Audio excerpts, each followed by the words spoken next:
العلم أشراف مطلوب وطالبه لله أكرام من يمشي على قدم العلم نور مبين يستضيء به أهل السعادات والجهال في الظلم.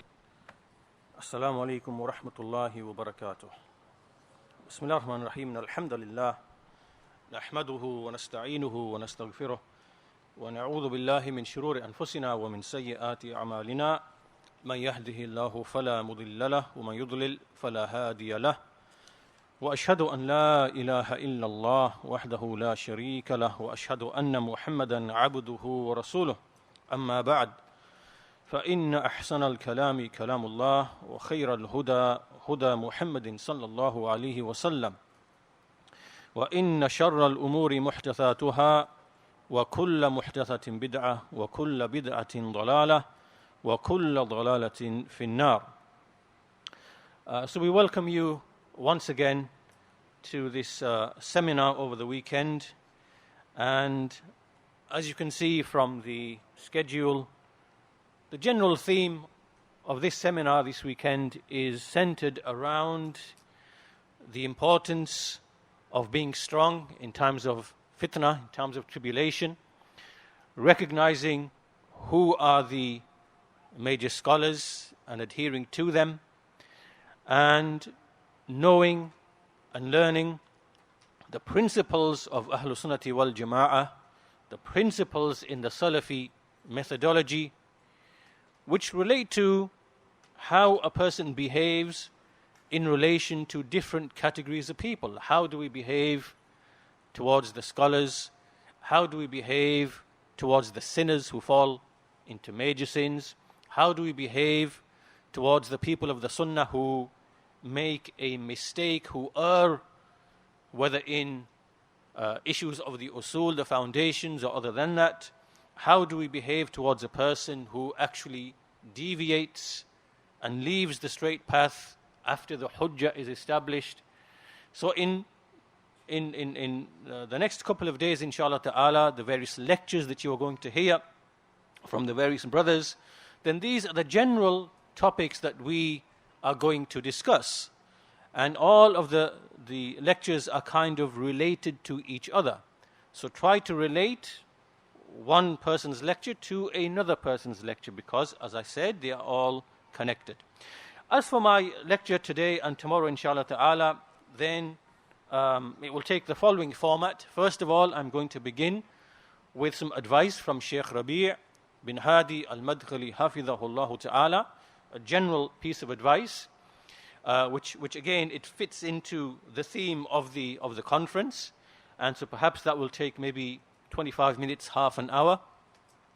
And then after that, we will go through an essay or a lecture by Shaykh ʿUbayd hafidhahullah ta'ala, which relates to how do Ahlus Sunnah behave in relation to ikhtilaf and the mukhalifin, in issues of differing, when differing appears, and the types of differing and the mukhalifin, and what are the principles of Ahlus Sunnah in relation to these types of situations. So we will read through as much of that lecture as possible, inshallah ta'ala, today and tomorrow as well.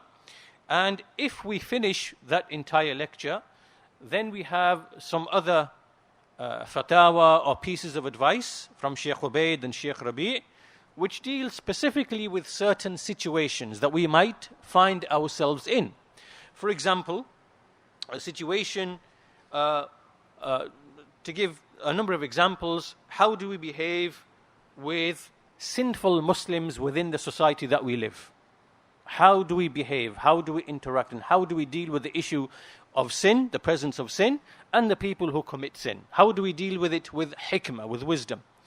Likewise, how do we deal with people within our families, our relatives, or people under the same roof who might be upon bid'ah, might be upon innovation? What is the way of wisdom, the hikmah, to use hikmah to deal with the likes of these people? Similarly, how do we deal with the people of bid'ah when it comes to worldly interactions? Right? Not to do with the deen, but affairs of the dunya, because many of us might find situations and circumstances where we have no choice but to interact with the likes of these people. Similarly, how do we understand the issue of when, for example, we have unbefitting behavior from other Salafis, from people of the Sunnah, right? There's unbefitting behavior. How do you deal with that? And how do you allow or not allow it to affect you, right? So there's some advice from the scholars in these situations which we often do find ourselves in. So that will be the third part of my lecture, if we have time to go through that, inshallah ta'ala, and that will be in tomorrow's lesson, the first lesson in the morning tomorrow. So to begin with, let's begin with the advice of Shaykh Rabīʿ hafidhahullah ta'ala, and this really is a more detailed piece of advice which is connected to the advice that the Shaykh has given for us in the past few days in relation to this gathering. The Shaykh recorded a short piece of advice which is around a minute or so long, and so perhaps later this evening either myself or Abdullah will read this advice to you later this evening, inshallah ta'ala. And so what you are going to hear now over the next half an hour is really a more detailed version of that advice that the Shaykh has given for us gathering together here this weekend for this seminar. So the question that was put to the Shaykh hafidhahullah ta'ala is as follows, that many of the general people today, عامة الناس اليوم في زماننا هذا يعتقدون ويظنون أن علماء الدنيا هم القرضاوي والغزالي. ما هو السبيل للأخذ بأيديهم وتعريفهم بعلماء الأمة الأجدرين بهذه المكانة مثل الشيخ الألباني والشيخ بن باز، فهم اغتروا بسبب أن أولئك تبث دروسهم في شاشات التلفزيون وغيرها من القنوات، فما هو السبيل للأخذ بأيديهم وتعريفهم بعلمائهم. So quickly, the question that was put to the Shaykh was that today in the whole world, when you look at the people in general, you see that they believe that the scholars of the Muslim nation, the scholars of the dunya, they are the likes of Al-Qaradawi and Al-Ghazali. This was the Ikhwani from Egypt who passed away many years back. So this is the sad situation, that the people of bid'ah, like Al-Qaradawi, Al-Ghazali and other than them, the ummah in general believes that these are the scholars of the ummah. So what is the way? How do we take them by the hand? How do we inform them and notify them who are the real and true scholars? The likes of Shaykh al-Albani rahimahullah and the likes of Ibn Baz rahimahullah. And the reason why these people have been deceived is that the lessons of these scholars are the ones that are pushed through every means and through every medium. So on the satellite TV and all the various channels, all the here is Qaradawi, Ghazali and other than that. So obviously this question goes back, but if we relate it to our time, we can say, for example, that there are people like Muhammad Hassan, the Qutbi, Muhammad al-Arifi, in many years back. These are the types of people, Salman al-Auda, these are the types of people who you see that they are prominent through all the various types of media. And likewise, many of those who claim attachment to Salafiyah, but they really conceal something else. But because they are out there in the field and their lessons are spread and they have tremendous efforts in pushing and reaching out to the people more so than the people of the Sunnah, then the people are led to believe that these are the leaders and the guides of the Ummah. So in this situation, what are we to do? How are we to behave? What is the method of taking the average person by the hand and directing them and teaching them and letting them know who are the true and real scholars of the Ummah? Like Shaykh al-Fawzan, hafidhahullah ta'ala, Shaykh al-Luhaydan, hafidhahullah, Shaykh Rabīʿ, Shaykh ʿUbayd, and likewise the scholars who've passed away, Shaykh Ahmad al-Najmi, rahimahullah, Shaykh Zayd, and other than them. How do we tell them that these are the scholars and the leaders and the guides of the Ummah? So the Shaykh begins, and his advice contains a number of very important lessons for us. So we'll highlight these inshallah ta'ala as we read through the advice. First of all, the Shaykh begins, and for those who want to know, this is taken from this book, Al-Ijabat Al-Jaliyya An al-Qadaya Al-Manhajiyya, this book here. And you can read this on page 60 onwards. So the Shaykh begins, first of all, أولا يحتاج السلفيون إلى أن يشمروا عن ساعد الجد في تحصيل العلم والازدياد منه وخاصة علوم السلف العقائدية والمنهجية إلى جانب حفظ نصوص الكتاب والسنة.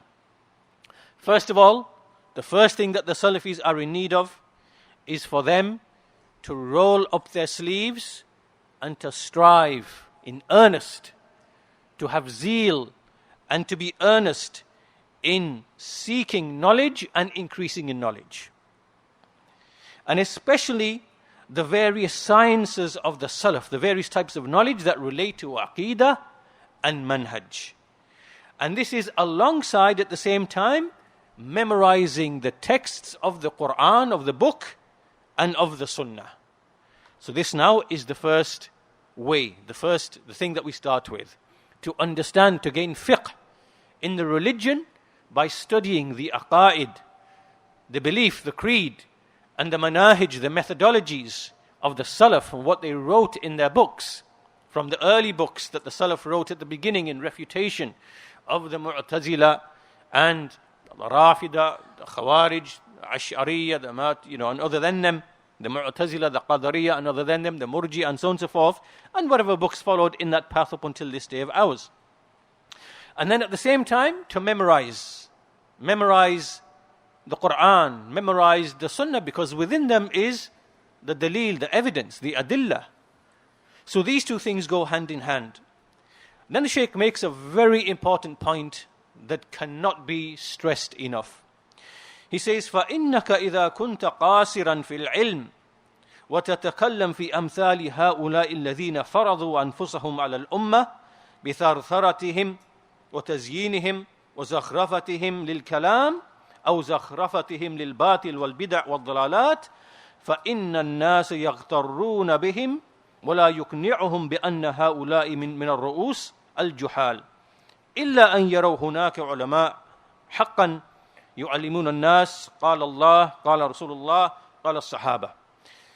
So this is a really important point. He says, if you are someone who is deficient in knowledge, and then you start speaking about the likes of those people, the likes of Al-Qaradawi, the likes of Al-Ghazali in that time, and likewise in our time, if you take some of the heads of misguidance, and then you start speaking about these people without knowledge, without being rooted, without having evidence, sufficient, clear, manifest evidence, and without being able to repel all of the shubhat that you know are going to come back to you when you start speaking, then if you are like this, deficient in knowledge, and especially in relation to these people, the innovators who have beautified speech, they are able to beautify their innovation, they are able to decorate their speech and their misguidance, right, in very sophisticated ways,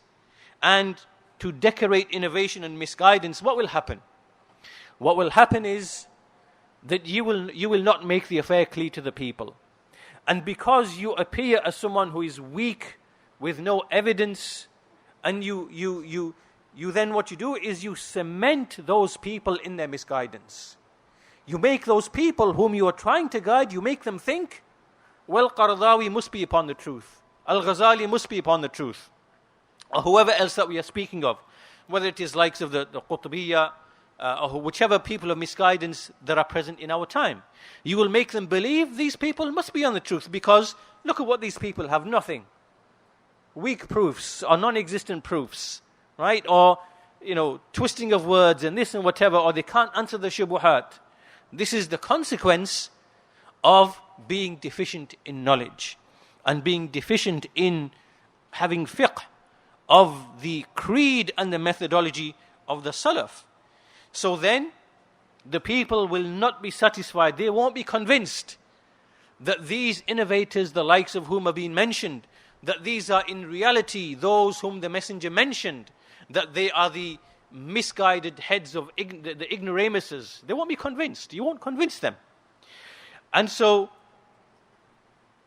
the only way they will be convinced is with evidence, with clarity, with knowledge, and then they will see clearly, yes, there are alternatives to these people who are the true and real scholars.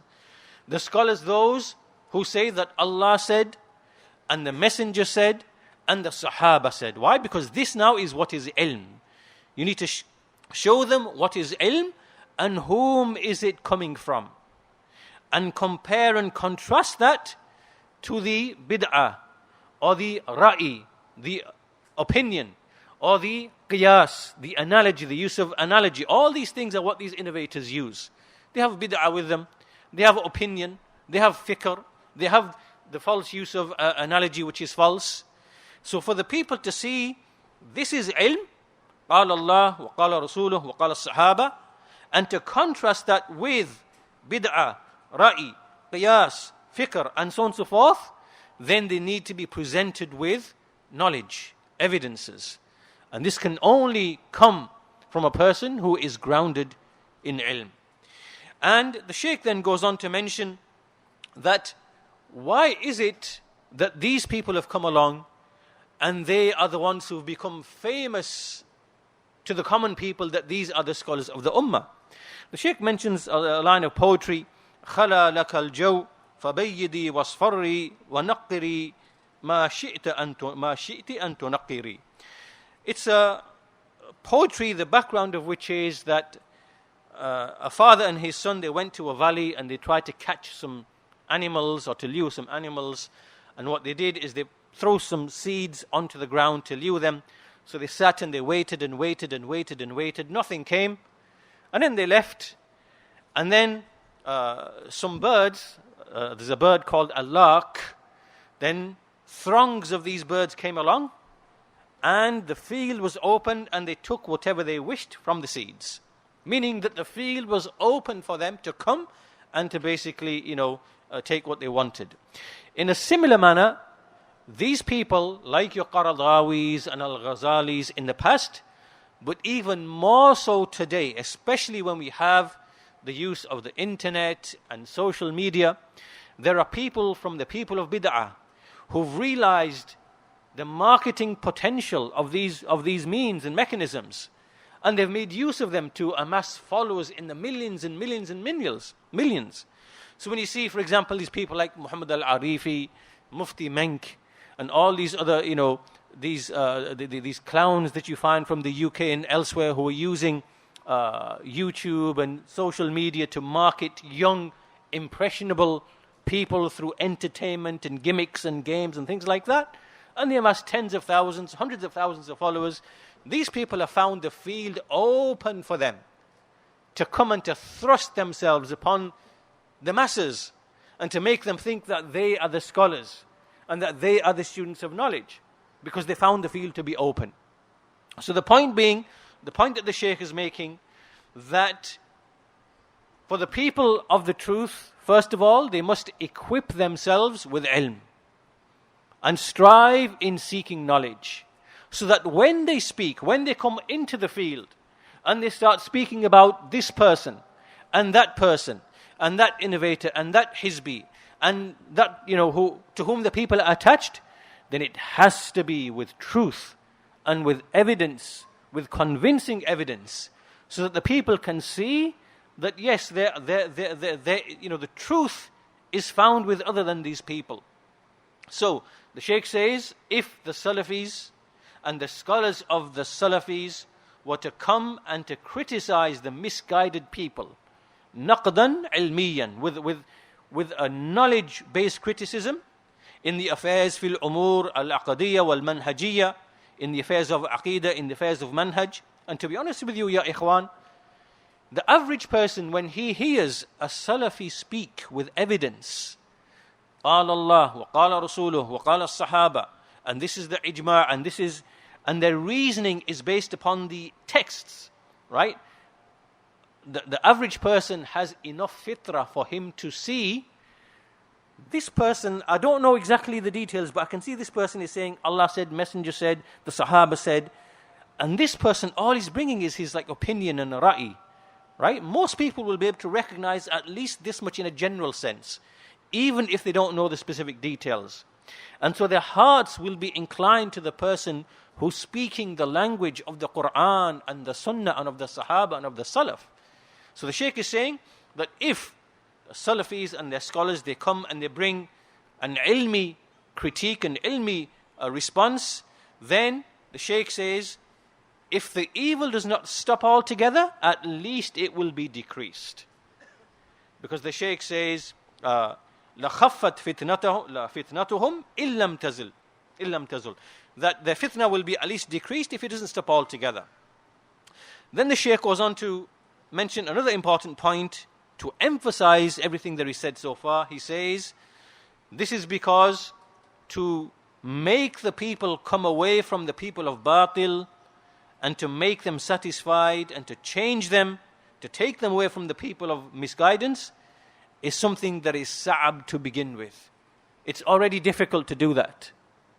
To go out and to take these multitudes of people away from the people to whom they are attached to, the people of falsehood. To do that, it is difficult to begin with. And so a Muslim, a Salafi should strive to try to limit this as much as possible. فَلْيَسْعَ طُلَابُ الْعِلْمِ وَالْعُلَمَاءَ السَّلَفِيُّونَ فَلْيَسْعَوْا في إزالة هذه الضلالات وهذه المفاسد بقدر ما يستطيعون. So we have to try to the best of our ability to put an end to these affairs. So either Allah Azza wa Jal, He will either end them altogether, so He will end these innovations and put an end to them, because in history this has happened in the past, like He put an end to the Mu'tazila through Imam Ahmad rahimahullah, and many of the people of bid'ah that you don't even hear from again, or at least their presence is, hidden and not even worth mentioning, like the Karramiyah, for example. The Karramiyah, they died out, and many of the groups of innovation, they died out for the most part and passed away. So either Allah Azza wa Jalla will put an end to them. Just look at how, for example, Sayyid Qutb used to be taken as an imam for the dunya. And look at how now the Ikhwanis are scared and terrified of even mentioning his name. Why? Because of the efforts of Shaykh Rabīʿ ibn Hādī, hafidhahullah ta'ala. So with efforts, we can either put an end to the bid'ah, or we can at least minimize the bid'ah. So the Shaykh says that either Allah Azza wa Jal will erase it altogether, or at least He will limit the effect of this innovation. And all of this is tied to what? It is tied, the Shaykh says, بِقَدَرْ مَا يُبْذَلُ مِنَ الْعِلْمِ وَمَا يُقَدَّمُ مِنَ الْجَهْدِ. To the extent that a person, the people of the Sunnah, strive in ilm, strive in knowledge, and the effort that they put. Otherwise, the Shaykh says, وَعَلَى كُلِّ حَالٍ النَّاسِ أَسْرَابٍ, they're like flocks of birds, they just follow each other. This is the nature of people. Whichever person comes and puts himself in front of 1 million people, those 1 million people will just follow that person. Why? Because he's the one who's in front of them. Right? So this means that the people of the Sunnah should strive and to present the truth to the people, but upon knowledge, upon wisdom, upon haqq, upon being grounded, and so on and so forth. Now once the people do this, once the scholars of Ahlul Sunnah do this, and the students and so on and so forth do this, after this, the result is in the hand of Allah, or is in the hands of Allah Azza wa Jal. وَمَا أَكْثَرُ النَّاسِ وَلَوْ حَرَسْتَ بِمُؤْمِنِينَ. Most of mankind, even though you may be eager, will not be believers, or are not believers. This is the statement of Allah Azza wa Jal to His Messenger sallallahu alayhi wa sallam. Surah Yusuf, at the end of Surah Yusuf, verse 103. إِنَّكَ لَا تَهْدِي مَنْ أَحْبَبْتَ وَلَكِنَّ اللَّهَ يَهْدِي مَنْ يَشَاءُ. Indeed you, meaning O Muhammad sallam, you do not guide those whom you love, but Allah guides whomever He wills. So, upon the people of the Sunnah is to strive in spreading the true knowledge, the true manhaj, the correct manhaj, and the correct da'wah, to call to that. And then to have ikhlas, to be sincere in all of that. Fil qawl wal amal, in one's speech, in one's action, ظاهرا وباطنا. And this is something that we must not forget, that part of the success of a person's da'wah is that he is sincere and truthful in that da'wah. He's not seeking fame, he's not seeking position, he's not seeking the fulfillment of agendas, he's not seeking he has grudges which he's pursuing. All of this has to be selfless, and it has to be purely and sincerely for the sake of Allah. And that da'wah, which is purely for the sake of Allah, then it will last and it will grow. But anything which is not for the sake of Allah Azza wa Jal, you will see that this da'wah will last a short period, maybe months, maybe years, and then it will dwindle and finish and be gone. And all of this is down to sincerity, to ikhlas fil qawli wal amal, wa fil da'wah, and so on and so forth. So the Shaykh says that if you do all of this, striving, seeking knowledge, you make da'wah to the people, you are sincere in all of that, then وَلَا لَا بُدْ أَنْ يَسْتَفِيدْ مِنْهُمْ كَثِيرٌ مِنَ النَّاسِ. If all of these ingredients are present, then it is a must that at least many people should at least benefit from you. Right? Many people will benefit if you bring all of these ingredients together. At the same time, there will remain many people who are not going to listen. Who are going to persist upon their falsehood. فَإِنَّ الْأَنْبِيَاءَ عَلَيْهِمُ الصَّلَاةُ وَالسَّلَامُ عَلَى مَنْزِلَتِهِمَ الْعَظِيمَةِ مِنَ الْعِلْمِ وَالْمَنْزِلَةِ فِي الْقَوْمِ وَمَا أُوتُوهُ من الآيات الخارقة وكونهم رسل الله ما هدى الله على أيديهم كل الناس ويكفي أن الله عز وجل قال لمحمد صلى الله عليه وسلم إنك لا تهدي من أحببت ولكن الله يهدي من يشاء. So even the prophets عليهم الصلاة والسلام, look at their status, their mighty status. Look at the knowledge that they were given, revelation from Allah, and the position they had amongst their people, and likewise all of the miracles they were given, the signs and the evidences they were given, and the fact that they were the messengers of Allah. Did they guide all of the people? Did all of the people accept their guidance? No. Rather, Allah Azza wa Jal, He said to Muhammad sallallahu alaihi wasallam, indeed you do not guide those whom you love, but Allah guides those whom He wills. So from all of this piece of advice from the Shaykh Hafidhahullah Ta'ala essentially is an explanation of Surah Al-Asr. Wal-Asr. Innal insana lafi khusr illa alladhina amanu wa amilu salihat wa tawasaw bil haqqi wa tawasaw bis sabr. By time, verily mankind is in loss except those who believe, have iman, the iman of the Sahaba radiyallahu anhum, and who work righteous deeds, and who mutually enjoin the good, meaning they call to the truth, and who mutually enjoin patience. So all of this piece of advice that the Shaykh has given us is in relation to ilm, understanding, being rooted in ilm, and going to the people, making da'wah to them with ilm, with evidence, and then having sabr, having patience, and knowing that Allah Azza wa Jal, from His wisdom, there are those whom He guides, and there are those whom He has chosen not to guide for a wisdom that he knows. Then we have a statement following this, and this is something that people of the Sunnah are going to face in every time and in every location.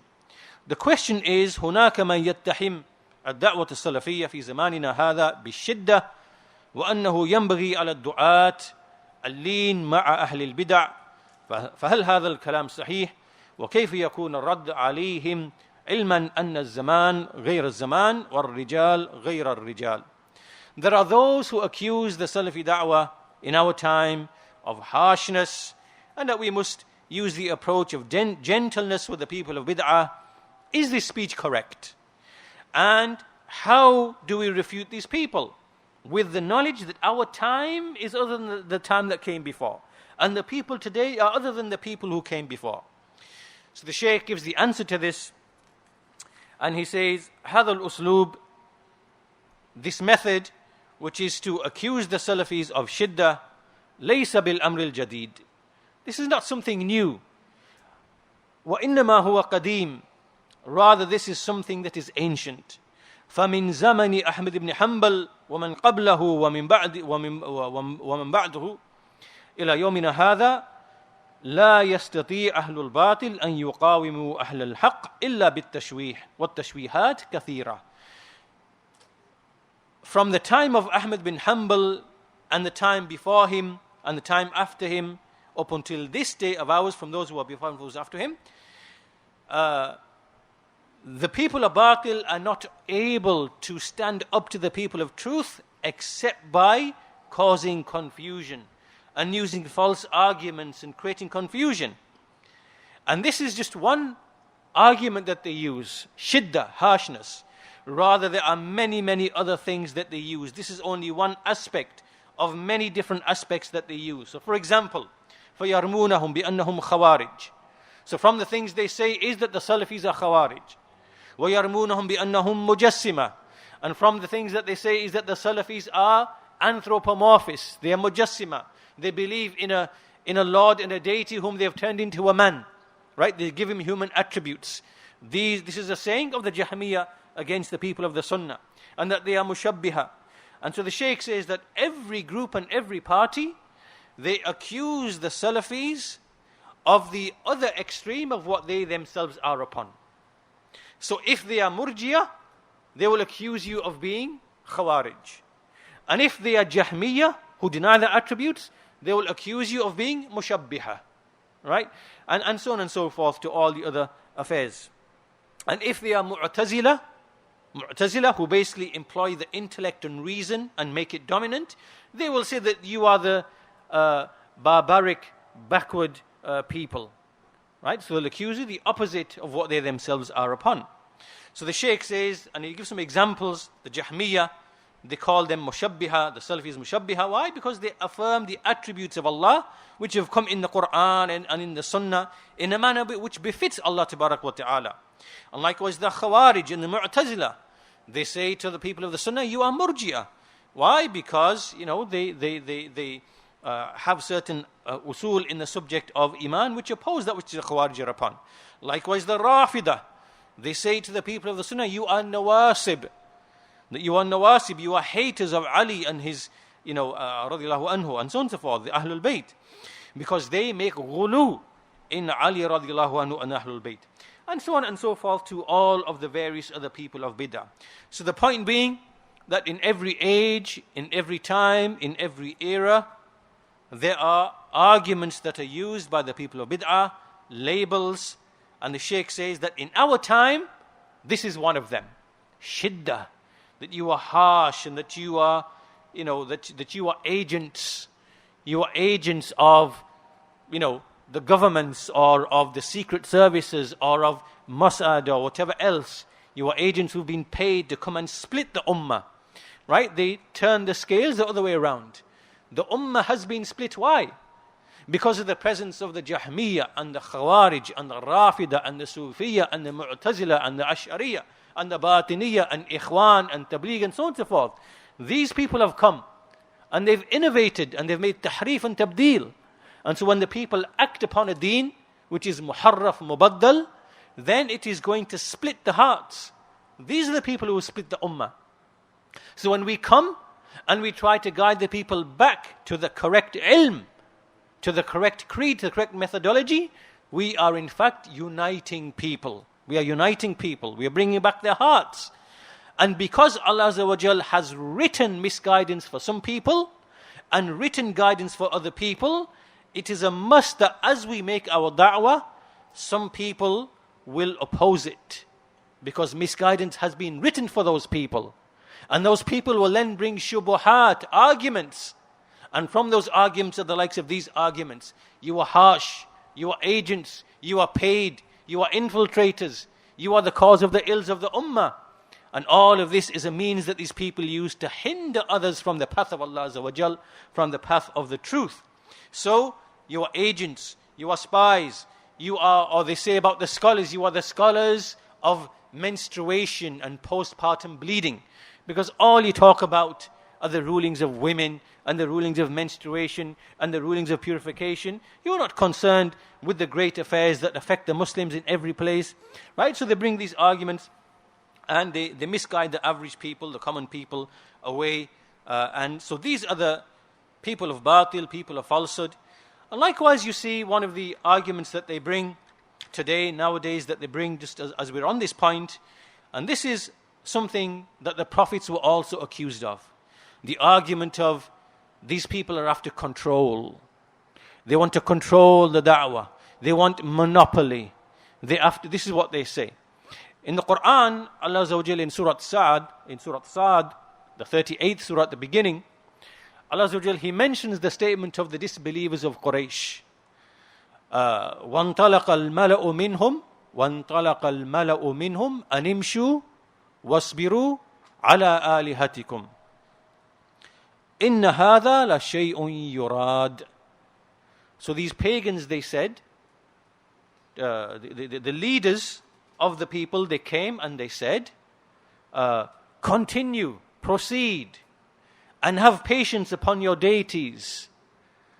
And then they said, Inna hadha la shay'un yurad. What is the meaning of this statement that they said here? If you go back to the Mufassirun, Sa'di rahimahullah, Al-Baghawi, Al-Qurtubi, and other than them, to summarize their explanation, basically they say that what this means is that those pagans, they said that this call of Muhammad sallallahu alaihi wasallam, this call that he's bringing, that he's coming to you with, it's actually, there's an agenda behind it. The agenda behind this call is to dominate you and to control you and to monopolize over you. So don't pay any attention to it. This tawheed that he's speaking about, this, worship only one Lord, la ilaha illallah, forget that. All he's trying to do, he's concocted this new religion, right, of tawheed, and he wants really to use it to basically dominate you and to control you and to gain. He wants to become a leader over you. That's all he's trying to do. He wants to become the Ra'is.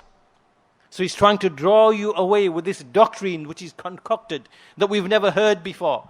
So stay exactly where you are, have patience, worship your deities, don't listen to him, he's after power. So this, if you read the stories of the prophets and the arguments that the people of shirk and kufr, their leaders, what they bring, whether it is with Musa alayhi salam, Hud, Salih, Ibrahim, right? If you read these stories and you look at the arguments that are going backward and forward, you will see that the prophets and messengers are bringing arguments of haqq, of truth, of reason, and the people of falsehood are bringing false arguments. What is this argument? The argument here is to accuse the intention of the Prophet ﷺ, right? They are unable to answer his argument. They can't answer the argument of Tawheed, that you people believe that Allah is the creator, owner, provider, sustainer. So why are you invoking other people, others besides him? How does that make sense? Right? And then all of the arguments which are brought to prove that, they are unable to argue against this. Right? So how do they return the argument? They return by an easy method, as Shaykh Sa'di says. Right? There's an argument that you just use to fool the foolish people. You accuse the intention of that person. This is a non-argument. You can't reject an argument or accept an argument by the intention of a person. This is not even an argument. Rather, the argument is refuted by addressing the argument itself. So, as Sa'di says, this only fools this only is for the foolish people, for them. So, in a similar manner, you see these similar types of arguments that the people of Batil use. They say, these people who are always speaking about everybody else. This one's a Hizbi, this one's a Mubtadi, this scholars, this one. All these people, they're after monopoly. That's what they're after. They're after your money. This is not an argument. It's not an argument, right? If we say that al-Ma'aribi is upon the bid'ah of al-Ikhwan, and it is necessary to be cautious of him because he's bringing a poison into Salafiyah, right?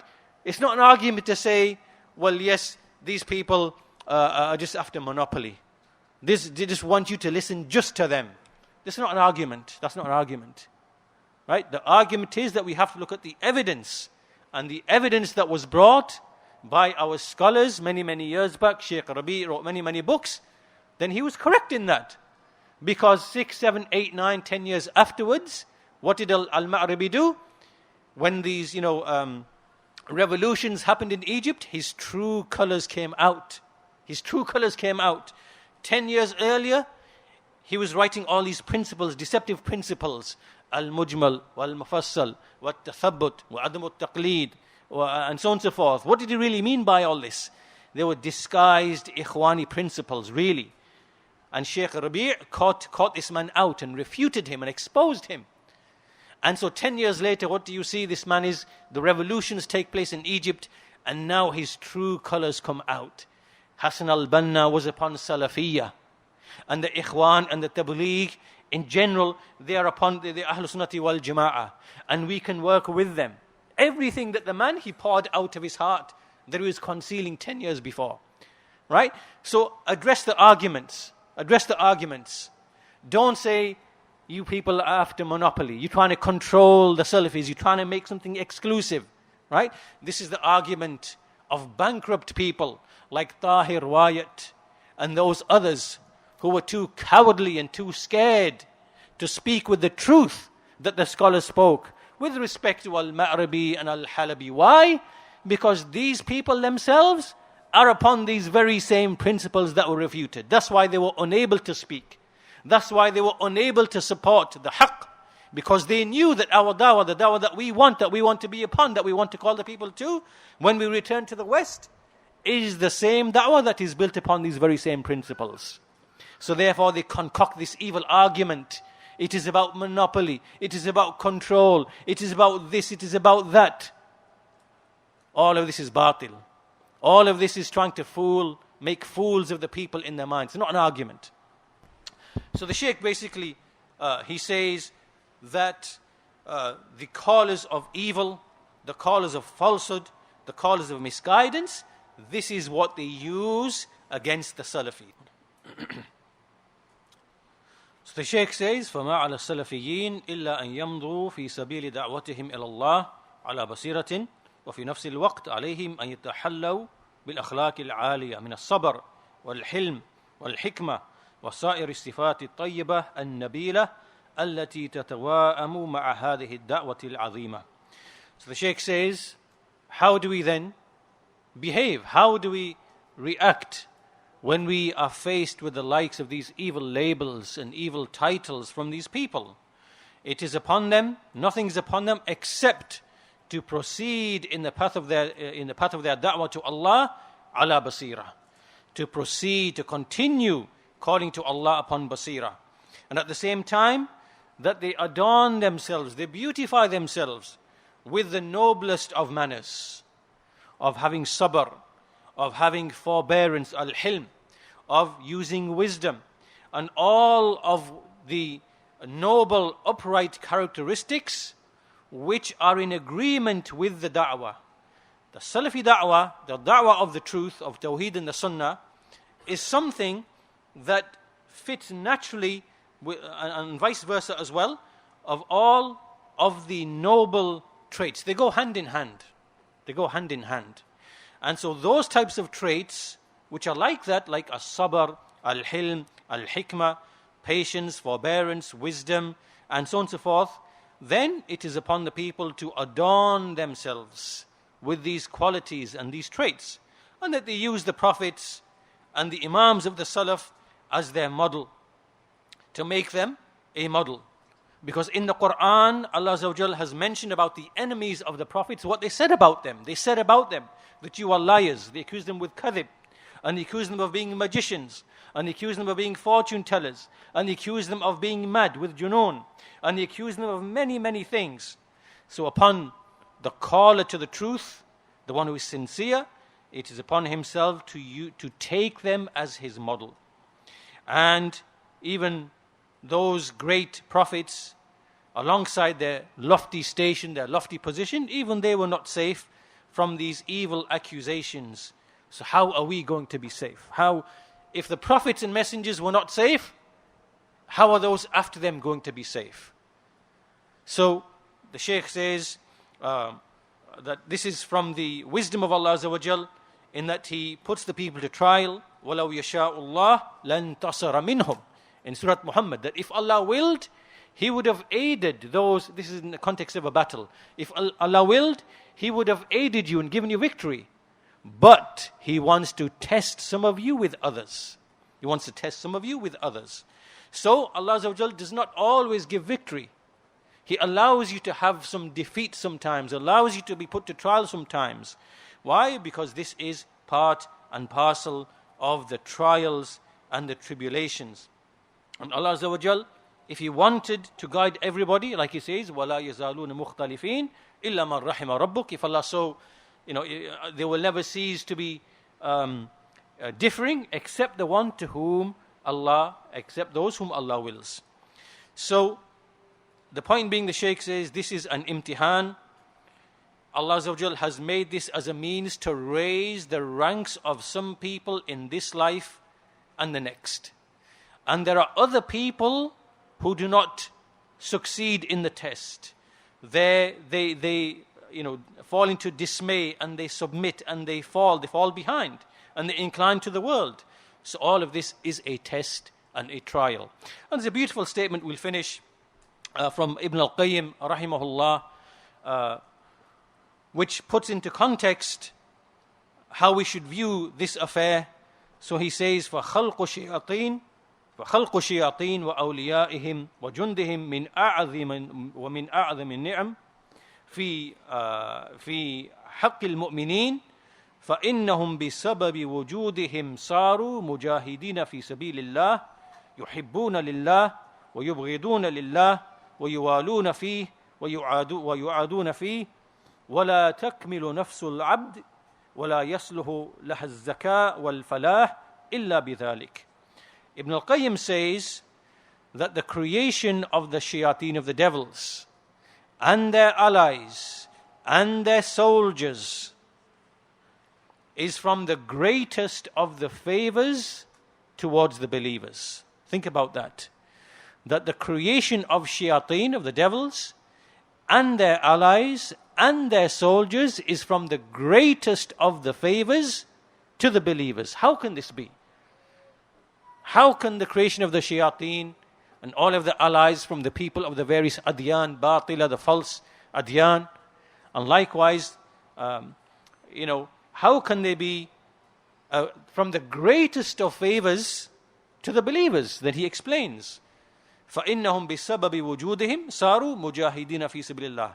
He says, for indeed it is by the existence of these people, of the shayateen, and their allies, and their soldiers, that the people of the believers, and also the people of the Sunnah, they become mujahideen fi sabilillah. They are those who strive in the cause of Allah, and they love for the sake of Allah, and they hate for the sake of Allah. They show loyalty for the sake of Allah, and they show enmity for the sake of Allah. And the soul of a servant will never reach perfection, nor will it attain purity and success, except by way of that. Now what this means is that it is from the favor and the bounty of Allah Azza wa Jal that He has created all of the various factions of falsehood from the shayateen and their allies, so that the people of the truth have something by which they can strive in His path. So we strive against those people. Likewise, we strive against the mubtadi'ah. And through that comes the meaning of truth and falsehood, and sunnah and bid'ah, and so on and so forth. And through this means, a servant reaches perfection in his soul, he becomes pure in his soul, and he reaches success, he attains success. So this is the point the Shaykh is finishing off with. He basically says that a person should not become weak. Don't become weak. Don't give up. Don't be met with all of these difficulties and hardships and names and slanders and labels and so on and so forth. And do not be put off. It's from the Sunnah, that when you are teaching, it is permissible to delay the prayer. As Ibn Abbas radiyallahu anhu, when he was teaching after Maghrib, he was teaching the people, and the time almost reached Isha. And there was a man in the audience who began to say, As-salah, as-salah, as-salah. And Ibn Abbas said to him, do you know the Sunnah of the Messenger more than I do? Are you trying to teach me the sunnah of the Messenger of Allah sallallahu alaihi wasallam? So what he was alluding to, that it is from the sunnah to where there is a need to teach and to delay the prayer if there is a need. So inshallah, we only have 2 or 3 minutes left and we will be finished and we will establish Salatul Asr inshallah ta'ala. Fasbiru. So the point that Shaykh Rabīʿ is finishing with is to say that we are going to face all of these affairs. Do not give up hope. Do not lose heart. And you should realize and know that all of these obstacles have been put there as a favor from Allah Azza wa Jal. Rather, these obstacles are from the greatest of the favors that Allah Azza wa Jal puts in front of the prophets and the messengers and their companions and those who follow in their way. Why? Because it is the means through which they attain success in this life and the next. And so the Shaykh finishes by saying, nowadays you see that the various plots and plans that you see, the use of lies, the use of accusations, the use of propaganda, through all the means of, the media, this has reached tremendous levels to such a degree that one of the heads of the Ikhwan, called Sa'id Hawa, he wrote a book, and he said basically that if all of the intelligence agencies of the world were to gather together in order to defame an individual, they would not be able to do so in the manner that al-Ikhwan al-Muslimun are able to do so. Right? This is the person of innovation himself, admitting that the Ikhwan use all of these tremendous ways and means. If they want to defame a person or a scholar or an alim, then they have all of these, ways and means that they do so. So the point being, the Shaykh finishes with, and we'll finish with this, is we are going to face the likes of these affairs. So do not be faint-hearted. Do not be weak. And understand that these obstacles are things that Allah has put there as a favor from Himself, so that we are led to acquire knowledge. We are led to call the people to the truth. We are led to showing patience. And through that, this becomes now a means of benefit for us in this life and the next. So with that, we'll conclude the advice from Shaykh Rabīʿ, Hafidhahullah Ta'ala. And perhaps a bit later, we will play to you the recording, a 1-minute recording from the Shaykh Hafidhahullah, which is basically a summarized short version of whatever you've heard in the lecture so far. So we'll do that later this evening, inshallah ta'ala, and with that we'll conclude the first part of our lesson. In tomorrow's lesson, inshallah ta'ala, we'll go through the lecture of Shaykh ʿUbayd.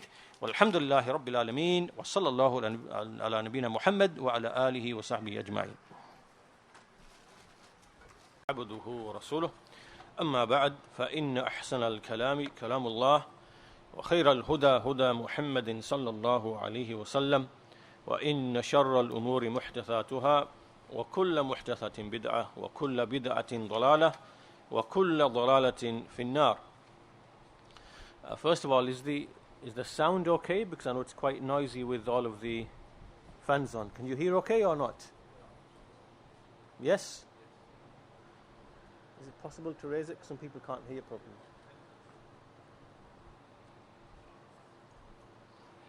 How about now? Is that better? Slightly better? Yeah, sounds yeah, perfect.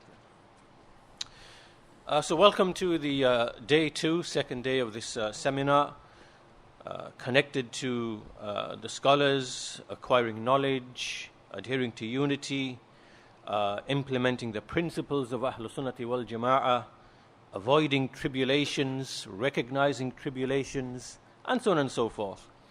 So in my lesson today, inshallah ta'ala, we are going to make a start on this lecture by Shaykh Ūbayd al-Jābirī, hafidhahullah ta'ala.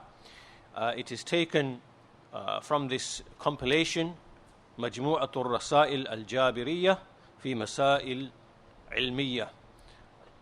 This is the book, the cover of the book, a collection of a series of essays, and this particular essay is called Al-Is'āf bi-Idāhi Mawqif al-Haqq Hāl al-Ikhtilāf, which is assistance in clarifying the true position during differing. So this is assistance in clarifying the true position during differing or difference, when there is difference. What is the true position when we encounter differing, ikhtilaf? So this lecture is in the context of what we are trying to address by way of this seminar, which is that as people of the Sunnah, we must understand that there are many important principles which, if we do not adhere to in our religion, there will be confusion and chaos in the religious affairs and likewise in the worldly affairs. So, for example, if we do not have principles by which we know how to behave with the Sahaba radiallahu anhum, there will be trials and tribulations in the religion. And that's why you see, or you saw, the emergence of the Khawarij and the Rafidah, because they violated what is in the Quran and the Sunnah in relation to the Sahaba radiallahu anhum.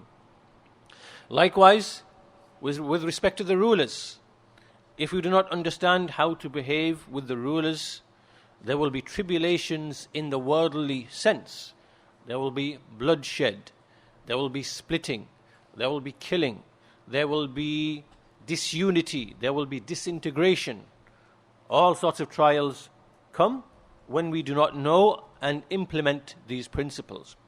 Similarly, with respect to the scholars, the ulama of the Sunnah, if we do not know how to behave with the ulama, the respect that they deserve, how to behave with respect to the issues that occur between them, and when they make a mistake and so on and so forth, again there will be tribulations, there will be splitting, people will fall into ta'assub and things of that nature, and there will be splitting in the hearts. So Islam has come with complete guidance in all of these affairs.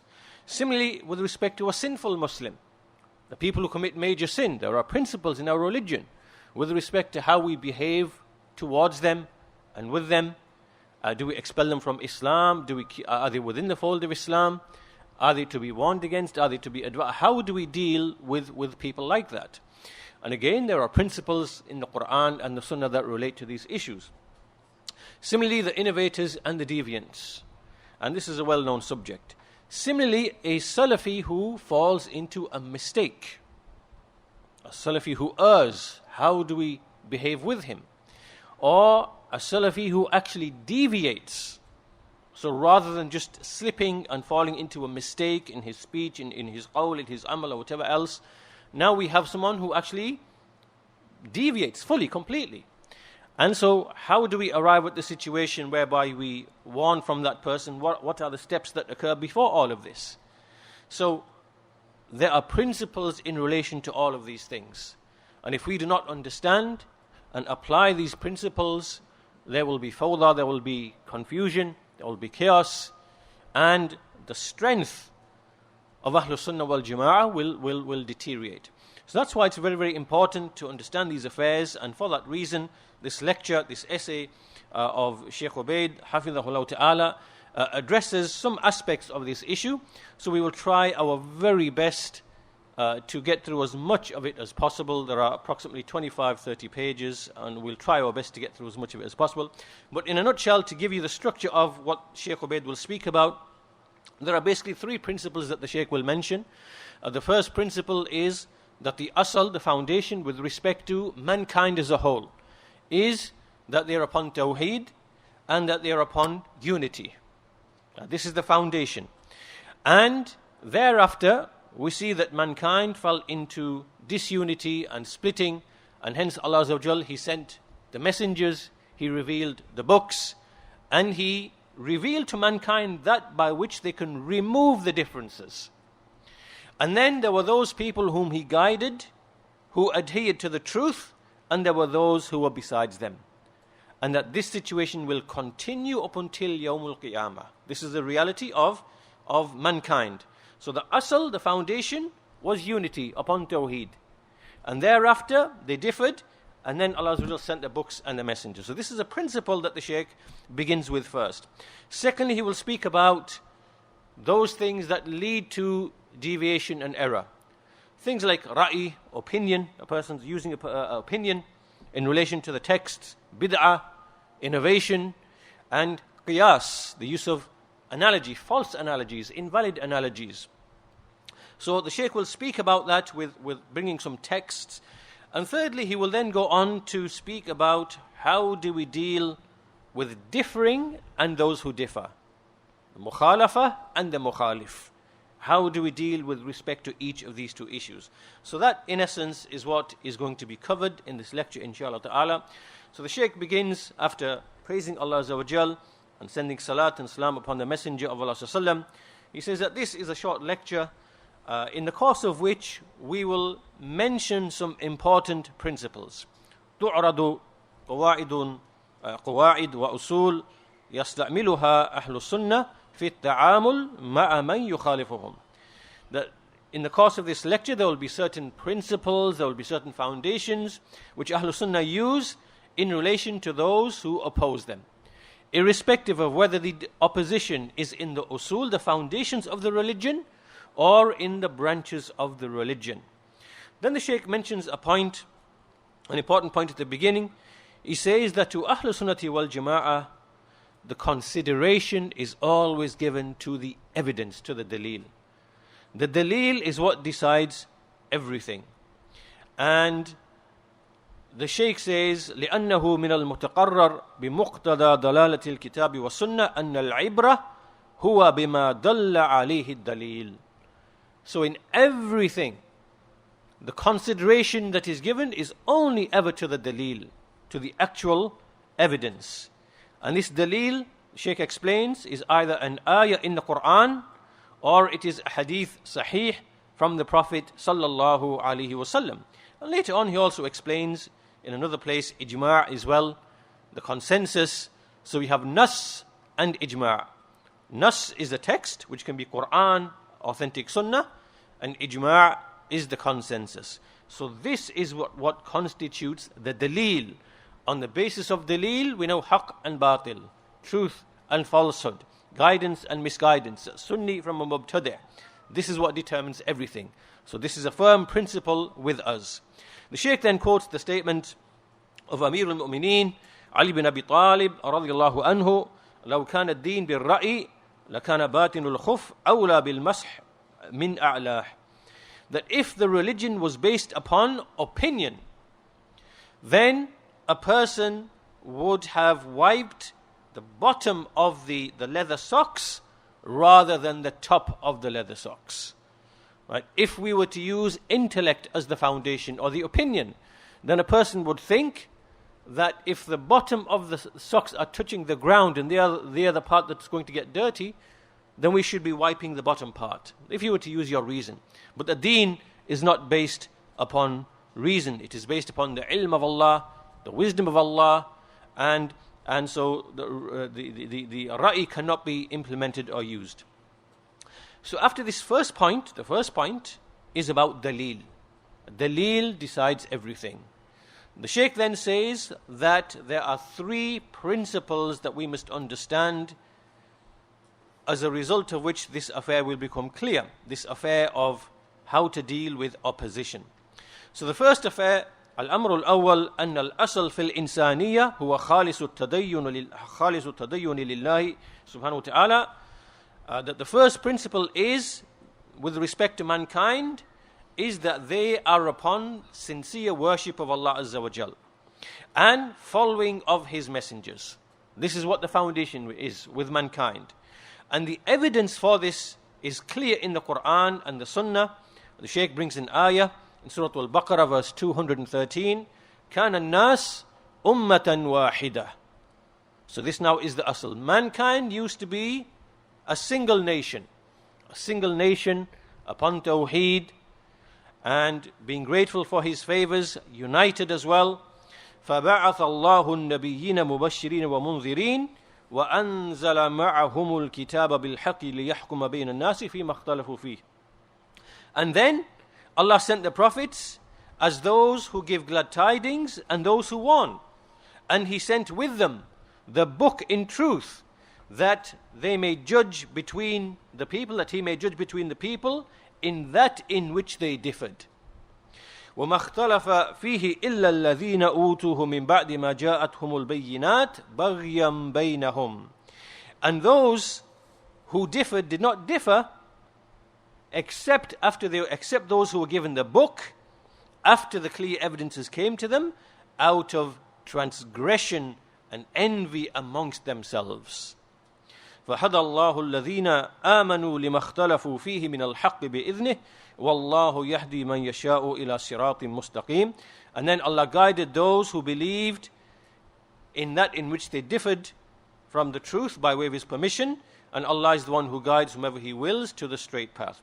So this ayah the Shaykh mentions as a proof. Likewise the statement of Ibn Abbas radiallahu anhuma, that between Nuh alayhi salam and before him Adam alayhi salam, that there were 10 generations. All of them, كلهم على شريعة من الحق فاختلفوا فبعث الله النبيين مبشرين ومنذرين. So from the time of Adam alayhi salam to the time of Nuh alayhi salam, all of them were upon the sharia of truth, of haqq, upon tawheed. And then they differed, and then Allah Azza wa Jal sent the prophets, starting with Nuh alayhi salam, and then after them whoever came after them. The Shaykh goes on to say, I mentioned the hadith of the Messenger of Allah sallam, which also is an explanation of this. وَإِنِّي خَلَقْتُ عِبَادِي حُنَفَاءَ فَأَتَتْهُمُ الشَّيَاطِينُ فَاجْتَالَتْهُمْ عَنْ دِينِهِمْ وَأَمَرَتْهُمْ أَنْ يُشْرِكُوا بِي مَا لَمْ أُنَزِّلْ بِهِ عَلَيْهِمْ سُلْطَانًا.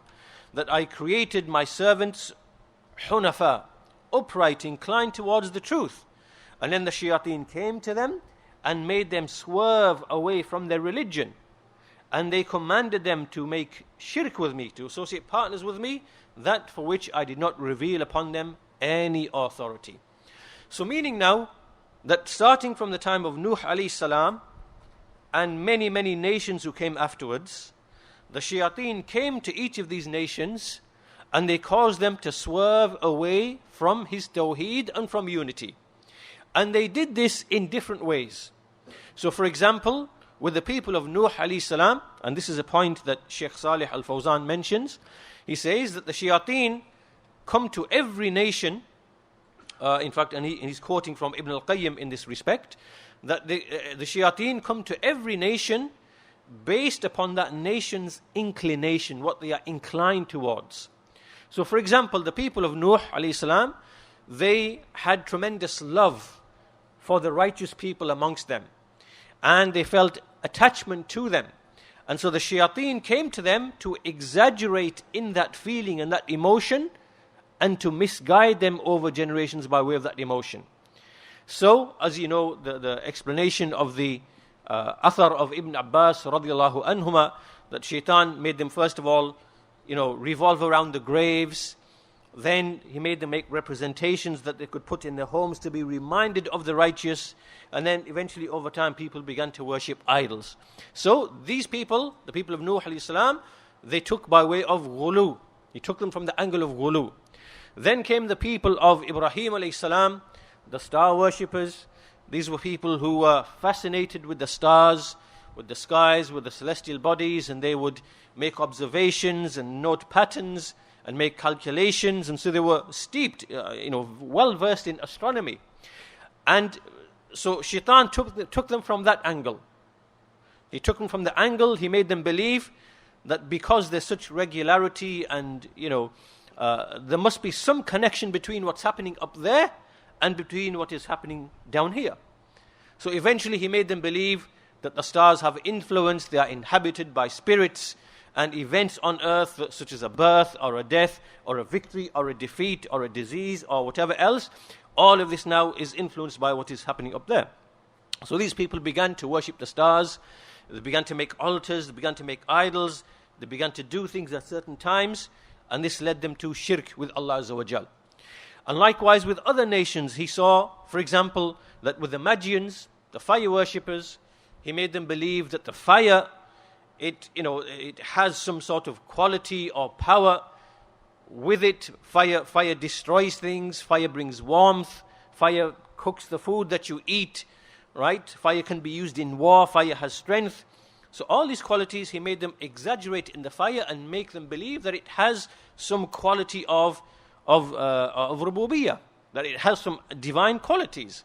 So he made them exaggerate in that until they made fire to be a deity. And they began to worship the fire. Similarly, you have other people, other nations he came to.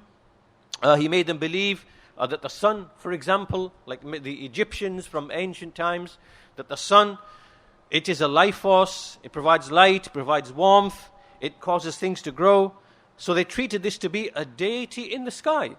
And because it disappears and comes back, that there needs to be service at the time of sunset and at the time of sunrise.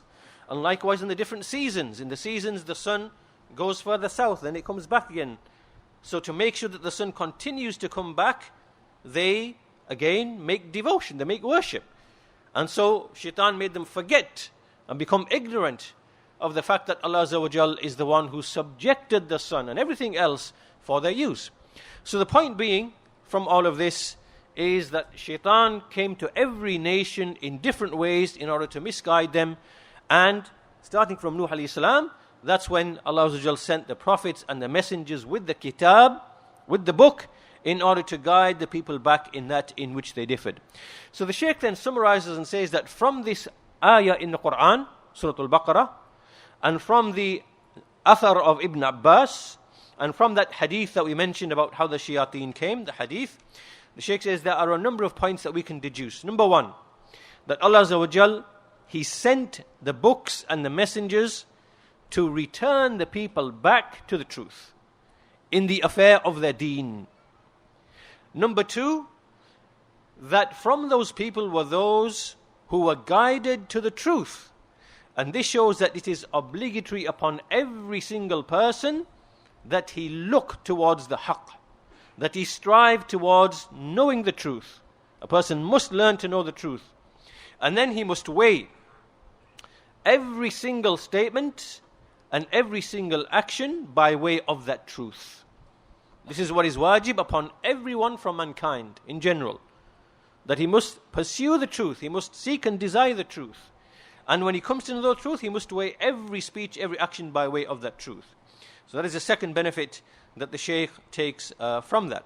The third point that the Shaykh mentions here is that unity and agreeing with what Allah revealed in His books is the path of safety and is the path of success. And as for every other statement besides that, then all of that is batil, and it is not acceptable to Allah Azza wa Jal. So, meaning that this is the true basis for unity. Why? Because Allah Azza wa Jal sent the book and sent the message in order to bring the people back to the asl, the foundation, to the foundation that people were upon at the beginning.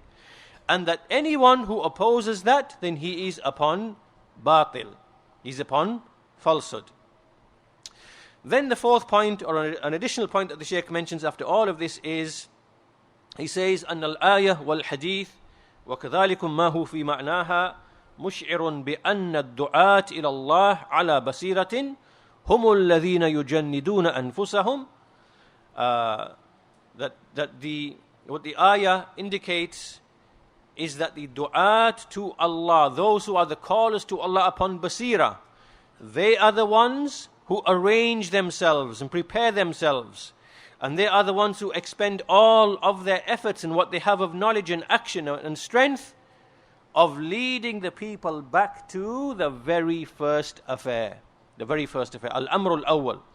So meaning what the Shaykh is indicating now, after giving this history of what mankind was upon at the beginning, and then how they differed, and how all these nations split and they deviated from Tawheed, and how Allah Azza wa Jal sent the books and the messengers to bring them to the truth. This now puts us into context. We are the followers of the prophets and messengers. And we are, inshaAllah ta'ala, the callers to Allah upon basira. قُلْ هَذِهِ سَبِيلِي أَدْعُو إِلَى اللَّهِ عَلَى بَصِيرَةٍ أَنَا وَمَنِ اتَّبَعَنِي. So we are callers to Allah upon basira. So the Shaykh says, these callers are the ones who strive with everything that Allah has given them, of knowledge, of strength, of ability, to do what? To return the people back to al-amrul awwal, to the very first affair. To the very first affair, meaning in the time of the Messenger Muhammad sallallahu alaihi wasallam, who was sent with a complete guidance, the final guidance that will resolve all of mankind's differences. Right, so understand this, that the Messenger Muhammad ﷺ was sent with the true guidance, the true deen, and the true guidance to resolve all of mankind's differences. So everyone who passed before, whether it be those who make ghulu in the salihin, whether it be those who worship the stars, those who worship the fire, whether it be the people of the book, the Yahud and the Nasara, and other than them, every single difference, every single deviation, every single departure, then that haqq that he brought, then that is the truth. And he established that truth, and that's what the Sahaba were upon. And we as people of the Sunnah, we know that there will be ikhtilaf, we know there will be dalal, deviation, misguidance. It is upon us to drive the people back and bring them back to al-amrul awwal, the very first affair.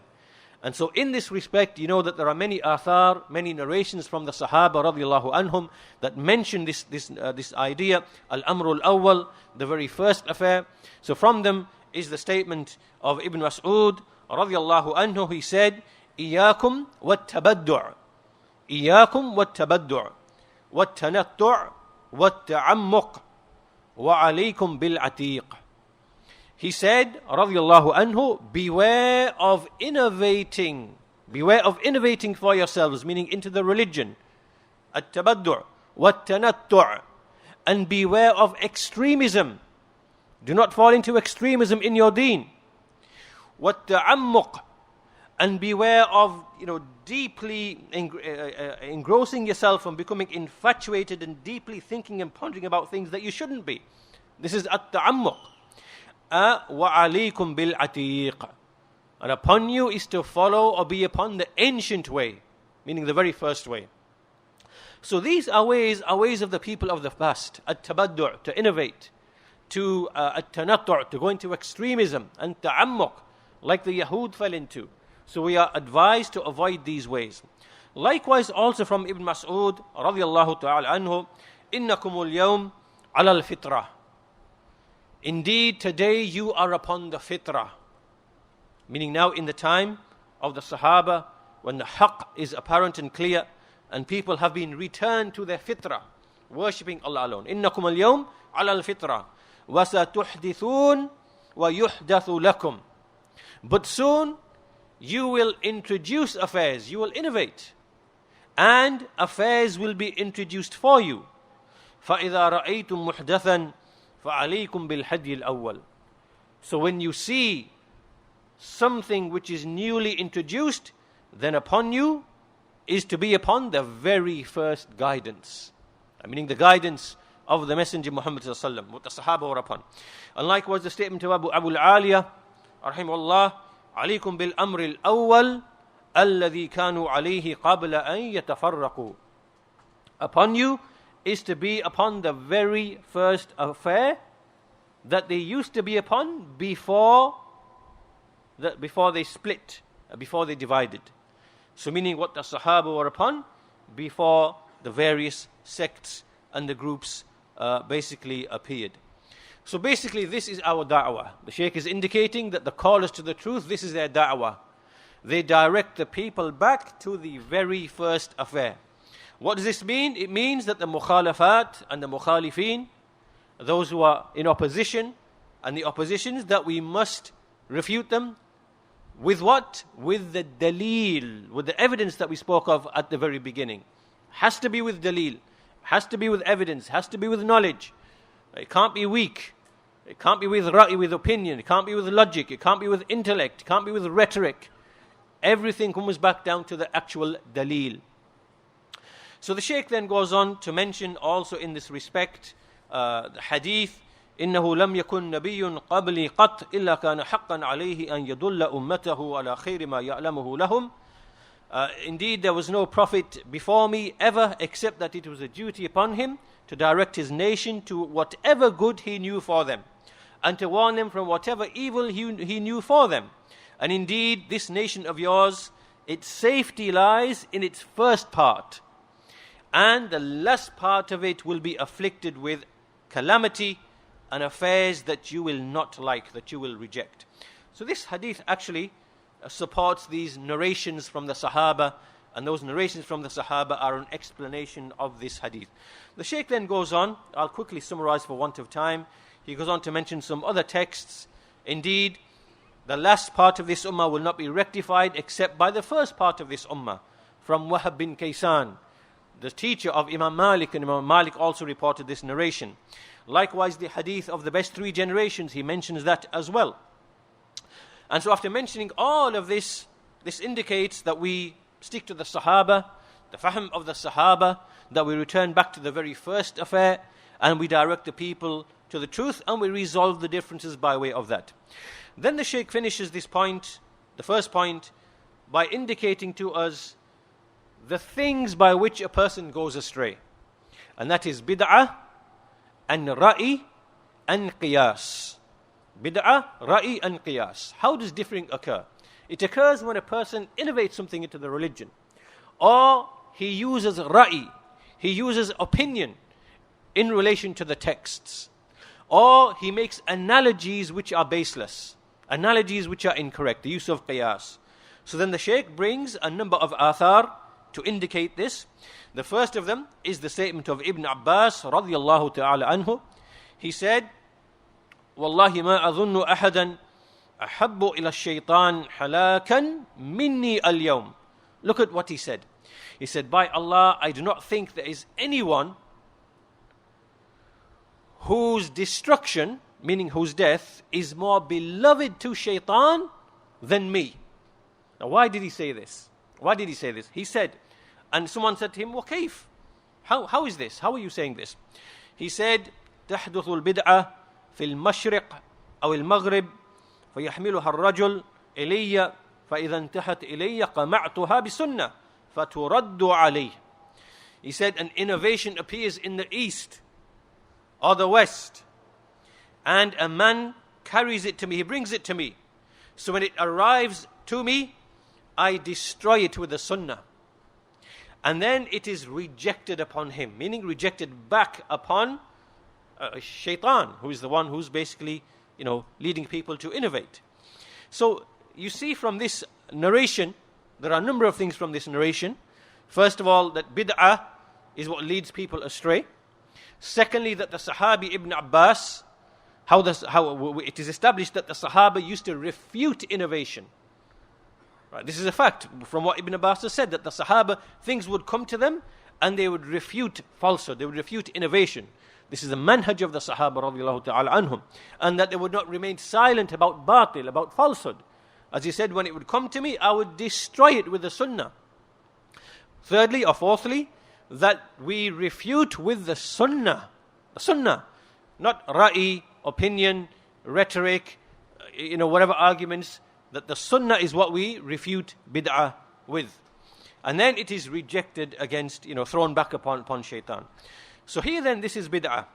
Likewise, the statement of Al-Faruq Umar radiyallahu ta'ala anhu, إِيَّاكُمْ وَأَهْلُ الرَّأِي, beware of the people of opinion, for indeed they were rendered incapable, they are unable to preserve the hadith of the Messenger of Allah sallallahu alaihi wasallam, to memorize them and to preserve them. And so therefore they began to speak with opinion, and so they went astray. فَضَلُّوا وَأَضَلُّوا. They went astray and they led the people astray. So this now is the people like the Mu'tazila, the modernists, the rationalists, who try to understand the religion with opinion and intellect and things of that nature. And it should be like this and it should be like that, and logic says this and reason says this and whatever else. And as a result, obviously, they are going to oppose the religion and fall into misguidance. So this now is ra'i. Ra'i is prohibited. And then thirdly, from the statements of the tabi'een, إِيَّاكُمْ from al-Sha'bi rahimahullah, إِيَّاكُمْ وَالْمُقَايَسَةِ, beware of striking analogy, the use of analogy. For indeed, by him in whose hand is my soul, لَإِنْ أَخَذْتُمْ بِالْقِيَاسِ, if you were to adopt qiyas, لَتُحِلُّنَّ الْحَرَامِ وَلَتُحَرِّمُنَّ الْحَلَالِ. If you start using analogies in your religion, false, baseless analogies, those analogies will eventually lead you to make halal what is haram, and to make haram what is halal. And so, whatever reaches you, فَمَا بَلَغَكُمْ عَمَّنْ حَفِظَ مِنْ أَصْحَابِ مُحَمَّدٍ صَلَّى اللَّهُ عَلَيْهِ وسلم فَخُذُوا بِهِ أَوْ قَالْ فَاحْفُظُوهُ. So whatever reaches you from what has been memorized or preserved from the companions of Muhammad sallallahu alaihi wasallam, then take it or preserve it or memorize it. So again, we do not employ qiyas when we have the athar and the narrations and the sunnah in our presence. And so the Shaykh then finishes this whole section with the statement of Imam Malik rahimahullah ta'ala, as-sunnatu safinatu Nuh, man raqibaha naja. The sunnah is the ship of Nuh alayhi salam. Whoever traverses upon it will be saved. And likewise the statement of Abdullah bin Shawdhab al-Khurasani rahimahullah, inna min ni'matillahi ala al-a'jami wal-hadath idha nasak an yuwakhi sahiba sunnatin fayahmiluhu alayha. Indeed, from the favor or the blessing of Allah upon a non-Arab or the youth, when he begins to practice idha nasak. When it means nasak, it means when a person begins ta'abbada lillah, he begins to worship Allah, and when he makes iltizam of the religion, that Allah directs him to, that he befriends a person of the sunnah who carries him upon the sunnah. So, let us summarize this first principle that the Shaykh has mentioned and all the different things that we take from it. Basically, the Shaykh, number one, the asl with mankind is unity. That they were one, they were upon the haqq, they were upon tawheed, and they were one nation, and then they were led astray by the shayateen in different ways, each nation in a different way. And Allah Azza wa Jal began to send prophets and messengers and books to return the people back to the truth. And we have to understand, therefore, what is the truth? What is evidence? What is daleel? What is daleel? Because the daleel is what we are using to direct people back to the truth. It is the Quran, it is nas and ijma'. It is the Quran, it is the sunnah, this is nas, text, and it is ijma', which is consensus.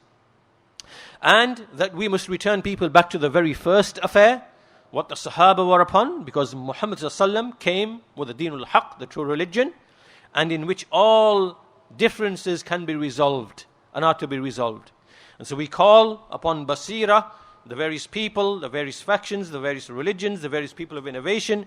We guide them all to the truth with the beneficial knowledge, with the haqq, with the truth. And we call them back to the truth. And we do this with evidence. And we do it, as we said, with the evidence. And we repel bid'ah, we repel ra'i, we avoid qiyas, we avoid all these things which are the basis and the foundation of differing and splitting in the first place. So this is the first point that the Shaykh has made. The second point now that we move on to, the Shaykh says, Al-Amru Thani, that our speech, the second affair which that our speech consists of, is the issue of ar-ra'i. Ar-ra'i. And he says, it is not hidden from many of you what has come from the Salaf, from the Sahaba, from the Imams of the Tabi'een, and those after them, fi dhammi ar-ra'i wa ahlihi, regarding the criticism of opinion and, rebuking it. So then the Shaykh goes on to give us a nice tafsil on the issue of ra'i itself. The Shaykh explains that ra'i is of three types. There are three types of ra'i. One of which is mahmud, it is praiseworthy, and one of which is overlooked, and one of which is condemned and forbidden. It is important for us to understand this. So the Shaykh says, وَقَدْ ثَبَتَ لَدَيْنَا بِالْإِسْتِقْرَاءِ أَنَّ الرَّأِي أَقْسَامٌ ثَلَاثَةٌ. It is established with us that ra'i is of three types. The first of them, and I'm going to really summarize this very quickly for want of time, because we have to stop at the appropriate time, inshallah ta'ala. So the first type that the Shaykh mentions is that this is the ra'i of a al-faqih, alim, ar-rasikh fil ilm. There is an alim, he's a faqih, He is deeply grounded in knowledge. He is someone who gives advice to the ummah. What happens is some situation arises. There is a nazila, there is an event, there is an issue affecting the Muslims and the well-being of the Muslims in the deen or the dunya. And so he cannot find a solution in the Quran or in the Sunnah, nor from ijma'. So he's looked. He cannot find anything. So he sees that because he's been unable to find a solution, he knows that there has to be a solution. So basically he gives an opinion, and it so happens that his opinion agrees with the Sunnah of the Messenger of Allah sallallahu alaihi wasallam. So to illustrate this, the Shaykh, Hafidhahullah, he brings us a narration from al-Bukhari, rahimahullah, from Ibn Mas'ud, and he said that in this narration that an issue was presented to Ibn Mas'ud, radiyallahu anhu, about a woman whose husband died before consummating the marriage, before consummation of the marriage. So he said, so he couldn't find any text or any thing from the revelation. So he said, أقول فيها برأيي. I will speak about it with my opinion. If I am correct, it is from Allah. If I make a mistake, it is from myself, and Allah and His Messenger are free and innocent from it. My opinion is that she keeps the dowry, and she receives inheritance, and upon her is the iddah, is the waiting period. So then when he said this, a man, he stood up and he said, I testify upon the Messenger of Allah, the Messenger of Allah sallallahu alaihi wasallam, that he judged regarding a woman with the very same with what you, O Ibn Mas'ud, have judged. So Ibn Mas'ud said, Allahu Akbar, in joy. He said, Allahu Akbar, he's in joy. And because why? He arrived at the truth, he arrived at the Sunnah of the Messenger of Allah sallallahu alaihi wasallam. So this ra'i from an alim who is deeply rooted in knowledge, the Shaykh says, this is Mahmud. وَصَاحِبُهُ Mahmud. This person is praised. Why? Because number one, he strove, he made an effort to arrive at the truth. And number two, he only went to opinion when he did not find evidence. And that's the difference between this ra'i and the other one that we are going to look at.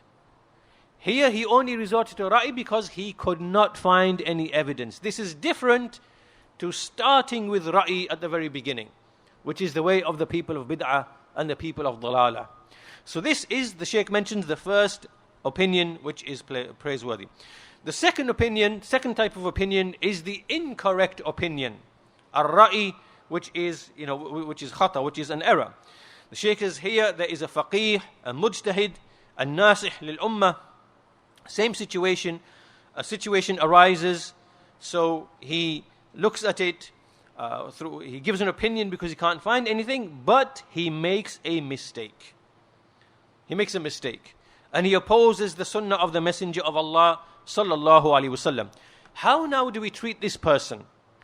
This is indicated in the statement of the Messenger of Allah sallallahu alaihi wasallam, إِذَا اجْتَهَدَ الْحَاكِمْ فَأَصَابَ فَلَهُ أَجْرَانِ وَإِذَا اجْتَهَدَ فَأَخْطَأَ فَلَهُ أَجْرٌ وَاحِدٌ. This is how we deal with this particular person.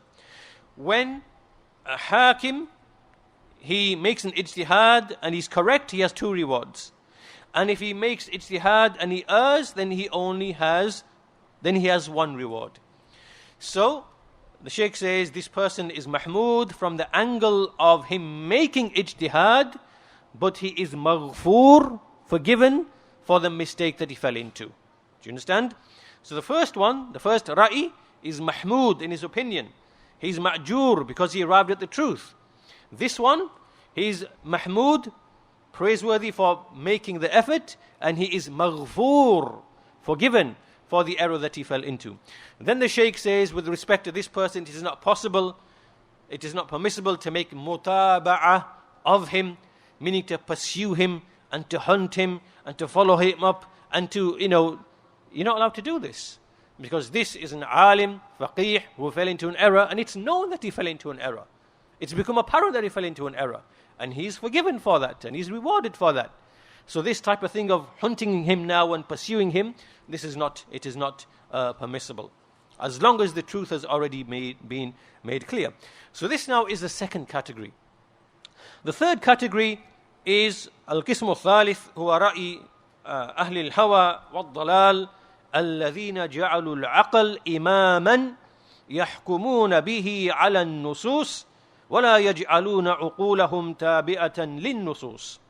فهذا الرأي هو الذي حذر منه الأئمة وشنعوا ولا من يقول به، لأن في هذا الرأي تعطيلا للنصوص وعدم العمل بها والركون إلى أقوال الرجال.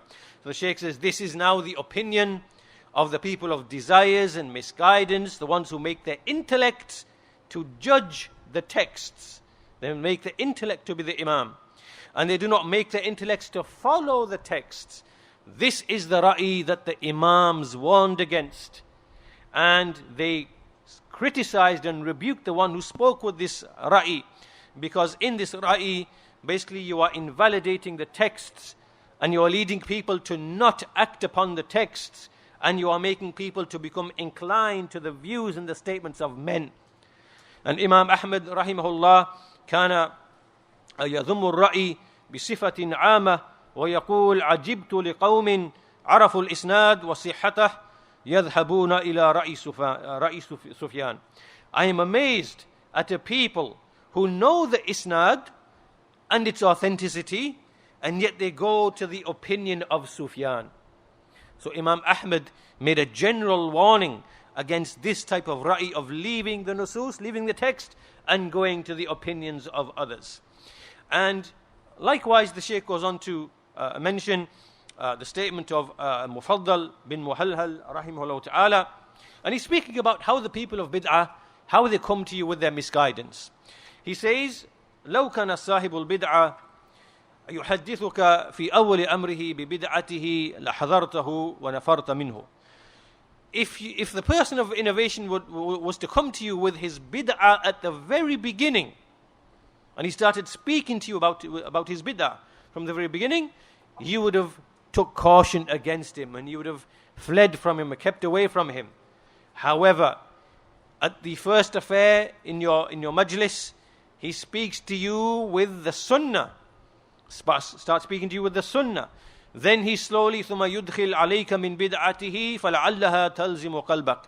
So then he starts bringing his bid'ah to you bit by bit, and perhaps it will bind to your heart.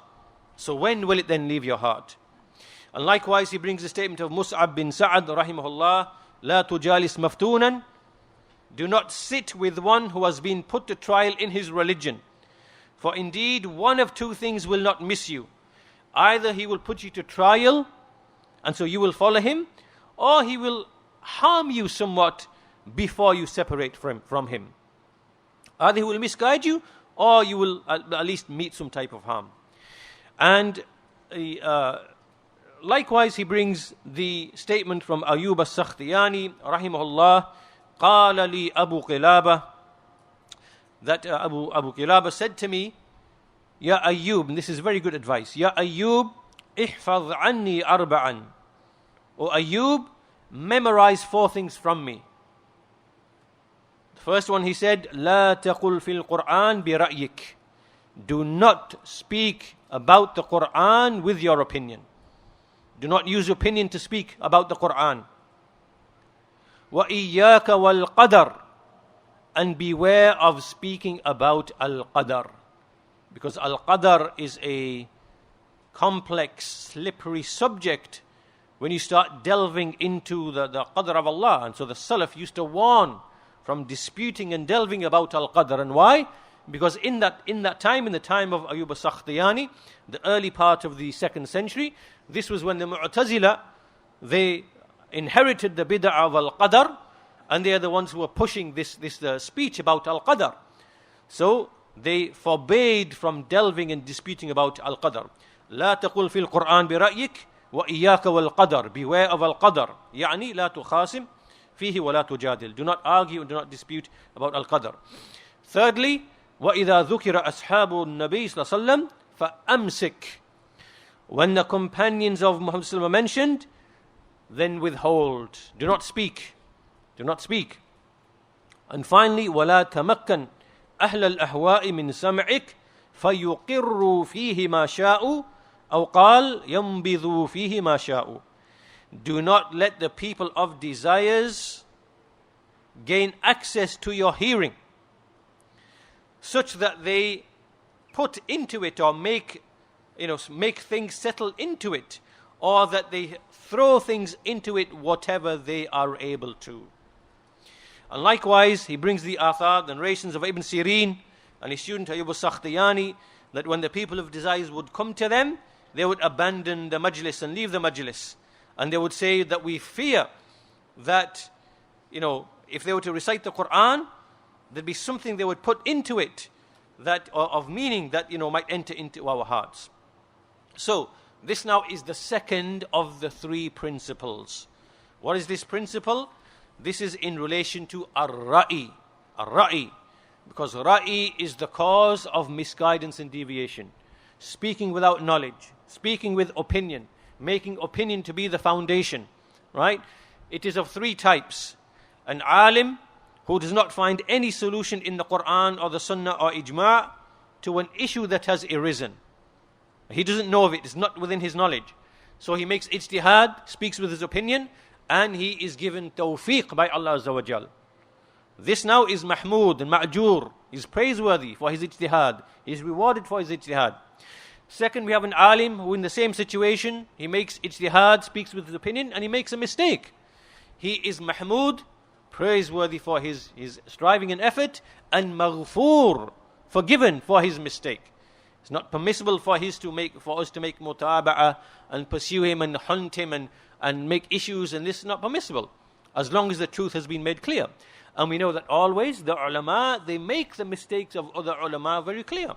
And we know this. There are many, many examples that can be given between the scholars, refutation between the scholars in issues of fiqh and things of that nature. I could give you some quick examples. Many of the scholars of Saudi Arabia, the ijtihad of Shaykh Albani rahimahullah in the issue of gold, and that a certain type of gold is prohibited, like if it's not in a circular form. And those scholars, they refuted that view, and there are many other issues that went back and forth in the issues of fiqh, in the issue of hijab, niqab and things like that. These issues take place between the scholars. And no one declares the other person to be misguided and deviant and astray and whatever else. But it's done with the understanding that they are striving for the truth and clarifying the truth. And likewise, Shaykh ibn Uthaymeen, rahimahullah, in one of his works, he spoke and said that the ma'iyah of Allah Azza wa Jal, the nearness or withness of Allah Azza wa Jal is dhatiyah. Dhatiyah. So Shaykh al-Tuwajiri wrote a very strong, powerful refutation. Shaykh Ibn Baz wrote an introduction to it and clarified that mistake. Right? This was a mistake that is made. In these kind of issues, so long as the haqq has been made clear, we do not now go and start hunting and pursuing and making issues against these scholars, because these scholars, they have that status, they have that position, and if they make a mistake, then it is forgiven. Because we know that they do not persist upon mistakes. So that's the second type of ra'i. And the third type, and issues connected to just general mistakes in general, and what takes place between the ulama. And the third type is the ra'i of ahlul bid'ah wad dalal. Because this is now an asl, it is a foundation with them to speak with ra'i, to speak about the Quran with ra'i. Right? Because they believe that the intellect is decisive, or the opinion is, what is returned back to. So these now are the people of bid'ah. These are the ones to whom these narrations relate to. Do not sit with them. Do not listen from them. Beware of them. This is how they work. At the beginning, they'll tell you the sunnah. Then slowly they'll give you their ra'i and whatever else, and they will misguide you. So with these people, we keep away from them. With the first two groups of ra'i, the mahmood and the scholars, then we respect them and we love them and their mistakes are forgiven and so on and so forth. So either they're given tawfiq by Allah or they are mistaken, in which case they are rewarded. This now brings us to the third issue, which is now how we deal with mukhalafa and the mukhalif. This now is the actual principles. So the first two principles that the Shaykh spoke about, the asl with respect to mankind is tawheed, unity, and then differing appeared. So Allah Azza wa Jal sent the Quran, the hujjah, the proof, the daleel, and we use that in order to guide people back. Second principle is, how does deviation occur? How do errors arise? It is the incorrect use of ra'i, or making ra'i to be the asl. And likewise bid'ah, qiyas, and so on and so forth. So now we understand how differing occurs. Now we come to the third principle. How do we deal with the actual mukhalafa and the mukhalif? So the Shaykh says, هذا الأصل له فروع عدة. This foundation has numerous branches that we are going to discuss. الفرع الأول, the first branch, أن أهل السنة ينظرون إلى المخالفة والمخالف.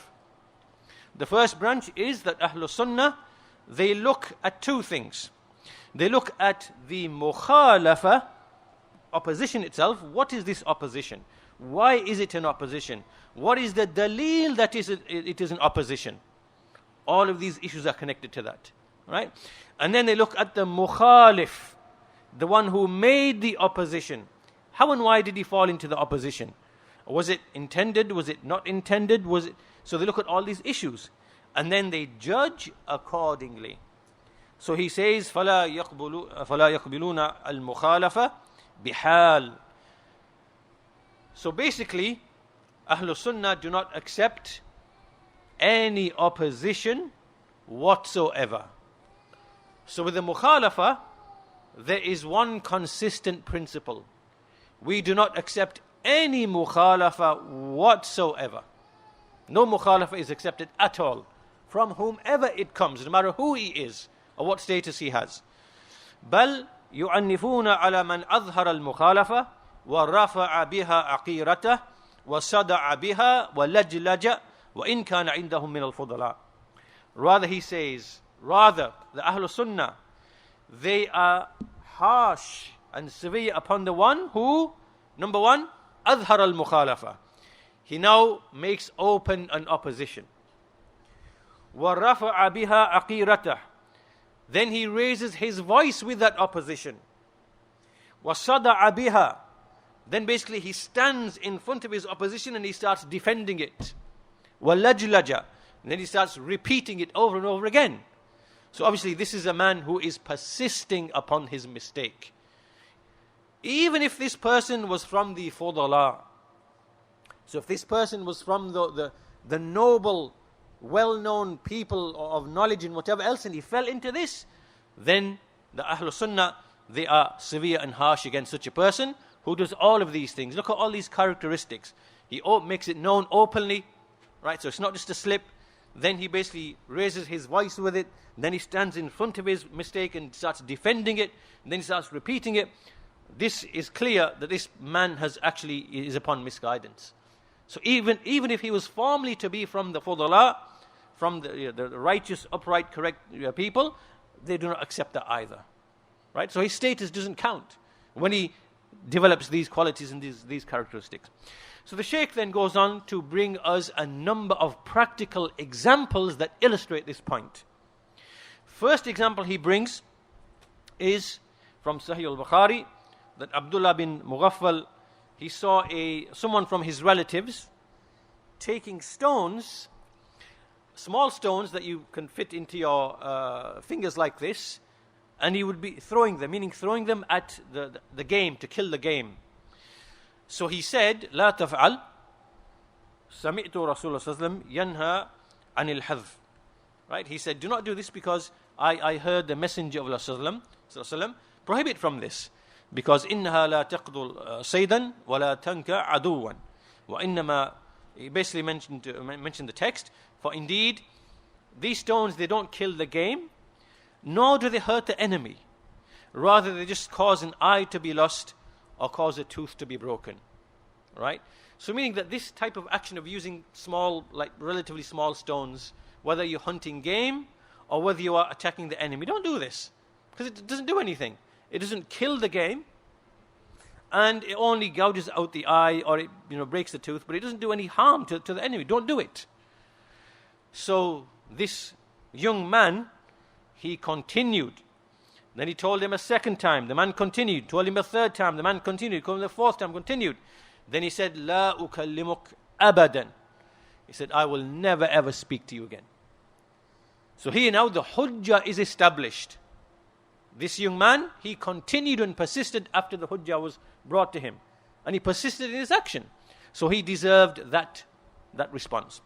Also the statement of Ibn Umar, when he said, "Do not prohibit the female servants of Allah from attending the masajid, the houses of Allah." So one of his sons called Bilal, he said, "Wallahi la lamna'uhunna." By Allah, we are going to prohibit them. So Ibn Umar, as the narration says, فَسَمِعْتُهُ يَصُبُّهُ صَبًّا مَا صَبَّ بِهِ أَحَدًا قَبْلَهُ. I heard him speak, revile him with such words, with such revilements that I've never heard anyone use those revilements against him before. And likewise, ʿubayd ibn Samit, radiallahu anhu, it was said to him, Abu Muhammad says, "Al-witr wajib." The witr prayer is wajib. So he said, "Kadhab," that he has lied.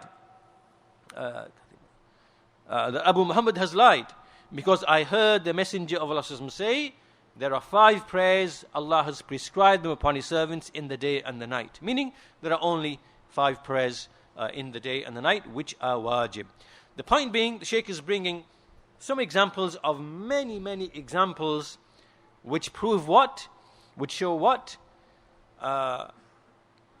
والنقل عنهم رضي الله عنهم في هذا الباب متواتر في الاستنكار على من أظهر خلاف سنة رسول الله صلى الله عليه وسلم هذه النظرة للمخالفة مخالفة وأما المخالف فإنه عندهم أحد رجلين.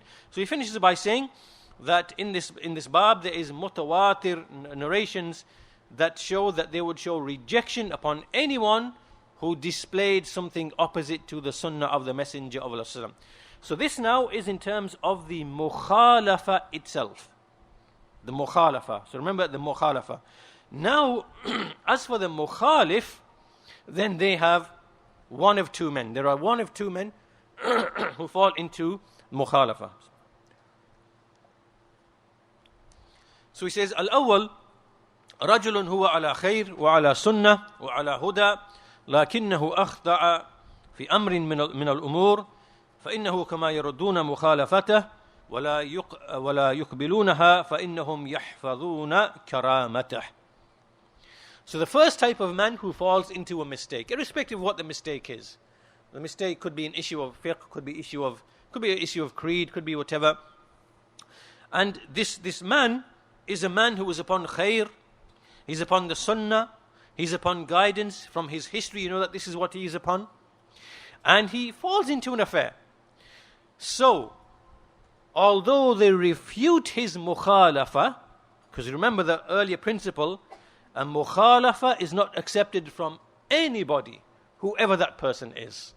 The mukhalafa is never accepted from anybody. So although كَمَا يَرُدُّونَ مُخَالَفَةَ, although they refute his opposition and do not accept it, فَإِنَّهُمْ يَحْفَظُونَ كَرَامَتَهُ, but they respect his honor, they respect his standing.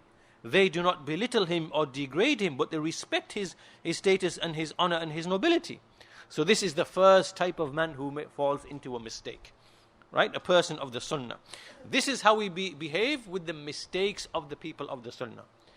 Right? Those whom we know to be upon haqq, upon truth, they love the sunnah. If they fall into a mistake, we know that they will accept, the truth, accept that they are upon error. So these people, we maintain their honor and their dignity. We don't come from the angle of as Shaykh Rabīʿ mentions about one of these Haddadis called Abdul Latif Bashmil. In one of his refutations of this Haddadi, the Shaykh basically explains that, which muntalaq, like what is the starting point that a person is coming from when he deals with the mistakes of the people of the sunnah. Right? There is a muntalaq. Muntalaq means that what's the origin and where's the momentum you're coming from. Right? The Shaykh is pointing out that with respect to the people of the sunnah, you come from the angle of nasiha. Right? So when you address the mistakes of the people of the sunnah, where are you coming from? You're coming from advice, love, correction, unity, wanting for your brother what you want for yourself. This is basically how the heart is coming and approaching the issue of the mistake of the people of the Sunnah. This is the muntalaq, right? As for the Haddadi, what's his muntalaq? Where's he coming from? Right? It's that type of heart, and he's saying to Bashmil that you are this type of person.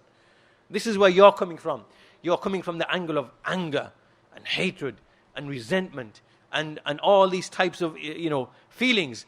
So when you approach the mistakes of the people of the Sunnah, of the scholars other than them, you are coming with this type of heart, right? And this is why you can tell the manhaj, the Haddadi manhaj, because you can tell which muntalaq is that person coming from his behavior and from his attitude and from the way he behaves in relation to the genuine mistakes of Salafis, of people of the Sunnah, right? Is it from this angle? Is it with this type of spirit of wanting to correct and wanting to give nasiha and wanting to this, and or is it with this this enmity and harshness and that type of thing? You can tell the difference.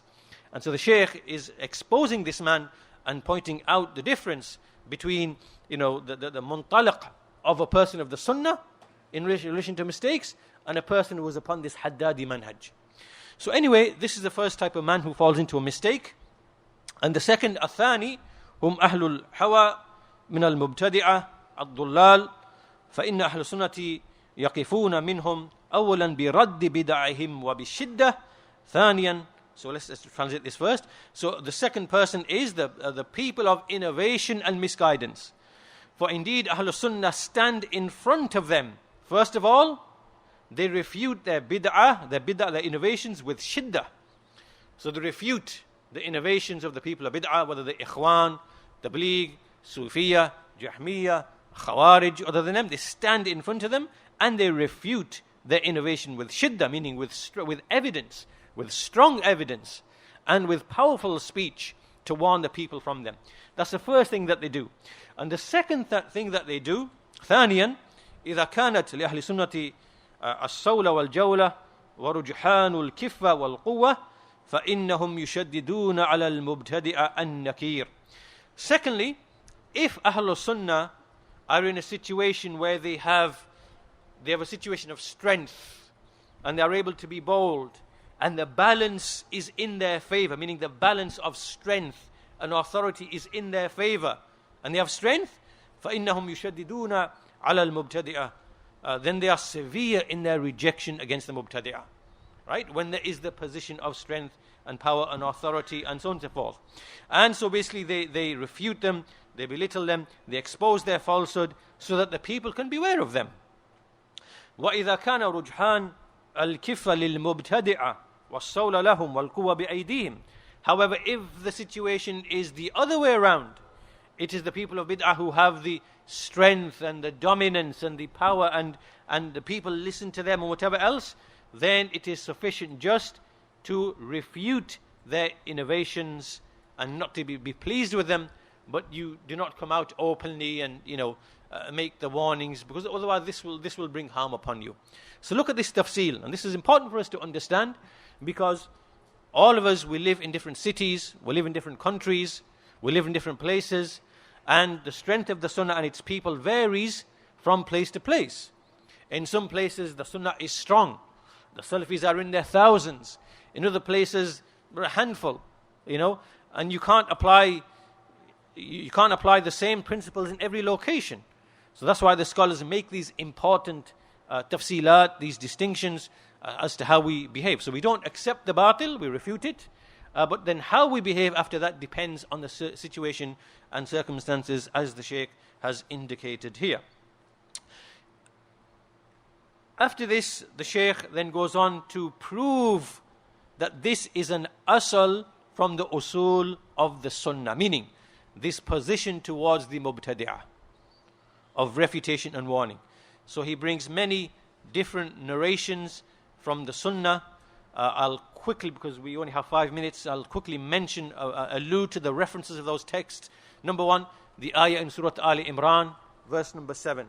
هو الذي أنزل عليك الكتاب the ayah which mentions about the muhkamat and the clear verses and the ambiguous verses, and that those in whose hearts is a disease, the deviation, they follow the ta'wil to seek discord, to seek tribulation, and so on and so forth. He mentions that ayah. Likewise, he mentions the hadith, سيكون في آخر أمتي أناس يحدثونكم ما لم تسمعوا أنتم ولا آباؤكم فإياكم وإياهم. That in the end of time there will come a people who will narrate to you things that you've never heard, neither have your forefathers. So beware of them. Likewise, he mentions the hadith of the 73 sects. Likewise, he mentions the hadith of the Khawarij, how evil are those who are killed among them, and how they are foolish in mind, foolish in young of age, and that they speak with the best speech of the creation, but they leave the religion as the arrow passes through the game. And so basically he brings all of these types of narrations to indicate that this is the asal with the people of bid'ah, the people of misguidance, and so on and so forth. So we need to understand, ya ikhwan, that the Shaykh mentioned the first group, the people who fall into a mistake from the people of the Sunnah, and then the people of bid'ah who are upon dalalah. We have to treat these people according to the correct principles. We do not reverse the scales and do as what the Mumayyi'ah do and the Haddadiyah do. They reverse the scales the other way around. The Mumayyi'ah, those who waste the principles of the religion, this asal, they behave towards the people of bid'ah as we would behave towards the mistakes of a person of the Sunnah, a genuine mistake. They make all of the excuses for them and draw them close to themselves, and this is how. So they twist the scales the other way around.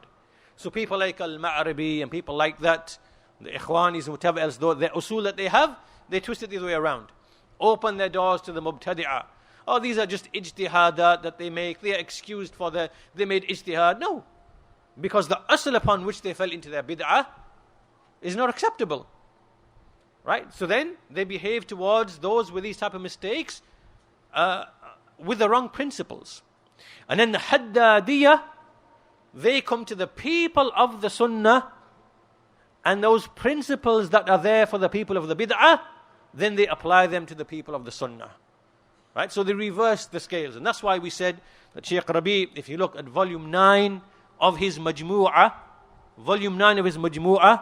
is all the compilation of all of the refutations of the Haddadiyah.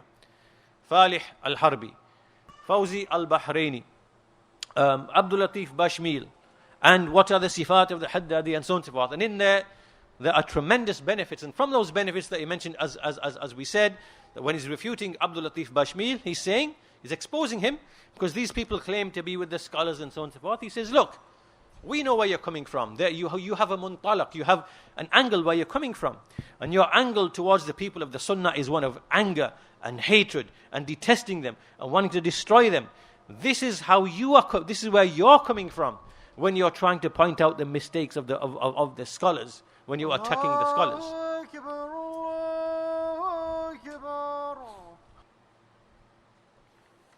So from this discussion of the Shaykh Hafidhahullah, we understand that there is the mukhalafah, there is the opposition, and then the mukhalif. And we look at each of these two issues separately.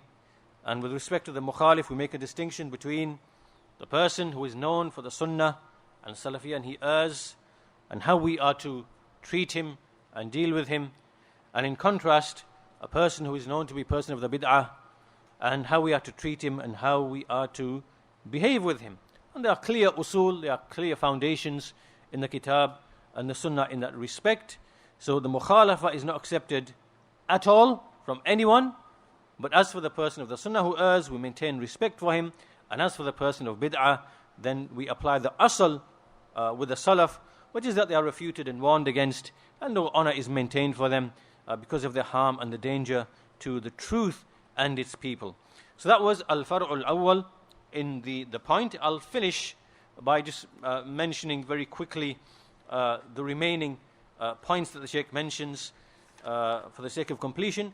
Al-far'u thani, the second far' is that when the people of the Sunnah refute, how do they refute? بِالْعِلْمِ الَّذِي يُجْلِي الْحَقِّ وَيُبَيِّنْ مَا خَالَفَهُ. So our refutations, when we refute, has to be with such knowledge by which the truth becomes crystal clear. Can't be a weak refutation. Can't be an incorrect refutation. It has to be something by which the truth becomes absolutely clear. That's part one of this.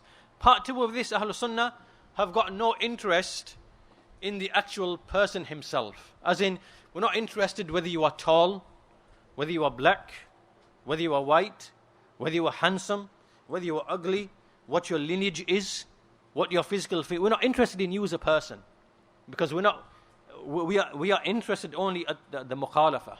That's what we're interested in. So Ahlul Sunnah do not concern themselves with the actual person, that person.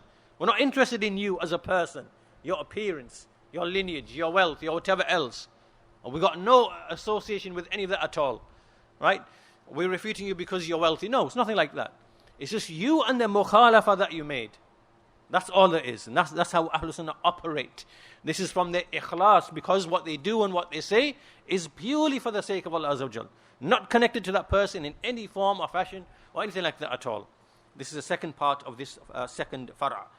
The Shaykh then goes on to move on to the third fara', the third principle, and this is the issue of boycotting the innovator is a principle of our religion. That we boycott those who are upon innovation. They are not to be spoken to, eaten with, sit to drink with, married to, sat with.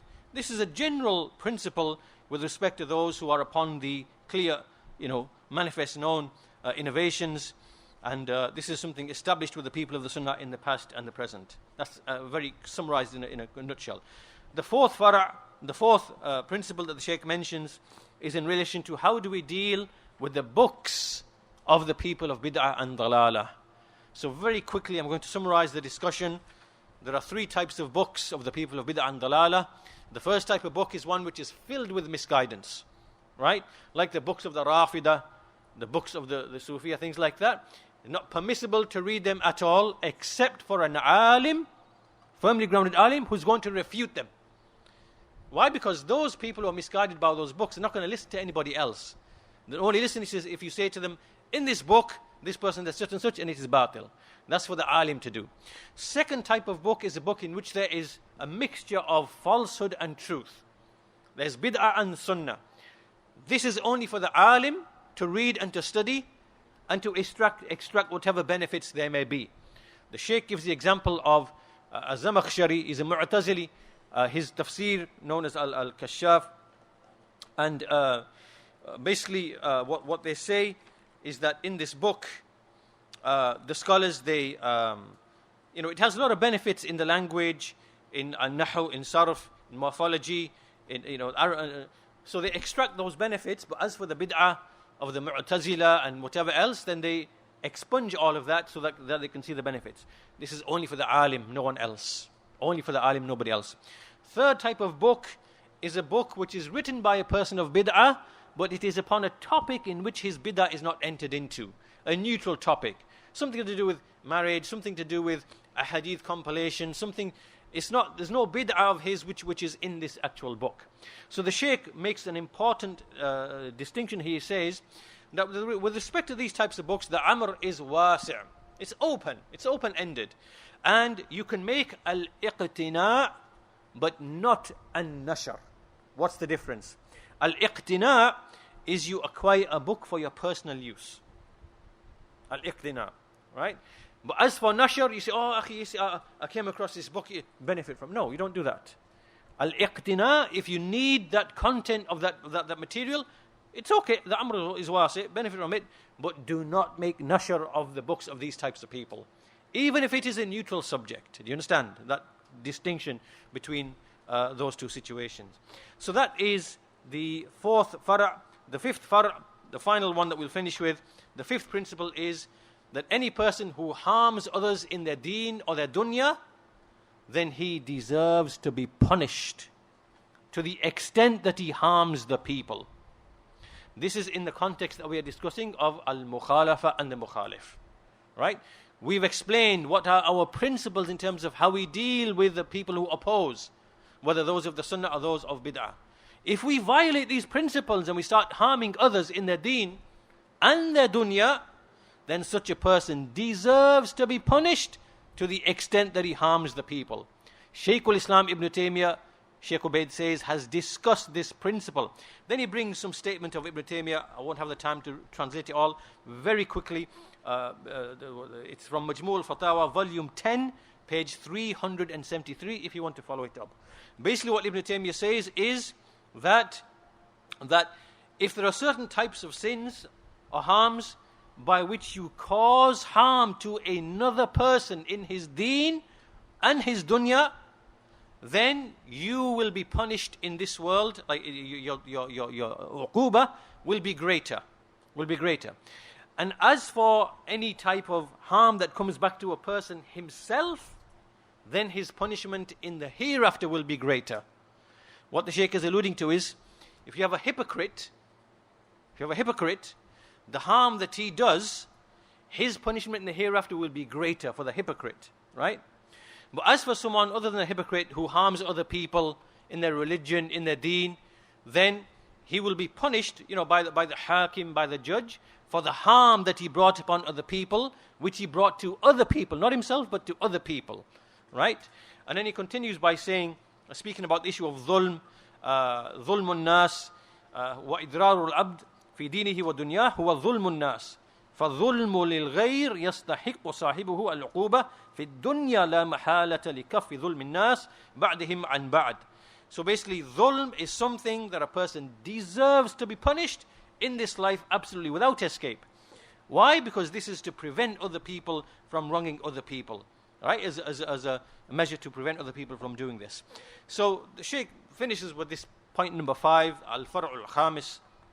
And what we'll do, there's one little bit left about iqamatul hujjah, right? So I'll quickly summarize this point as well. The final point is the issue of iqamatul hujjah, that when a person falls into a bid'ah or kufr or fisk or whatever, then we must establish the proof upon him, and there are barriers and there are conditions, and this is a topic you already know. There must be ilm and qasd, and the person must not have made ta'weel or made khata or was compelled with ikrah and things of that nature. So we don't have the time because we have to establish the salah, and the next lecture will start promptly after the salah, inshallah ta'ala. So we'll conclude there, and alhamdulillahi rabbil alameen, wa sallallahu ala nabina Muhammad wa ala alihi wa sahbihi ajma'in.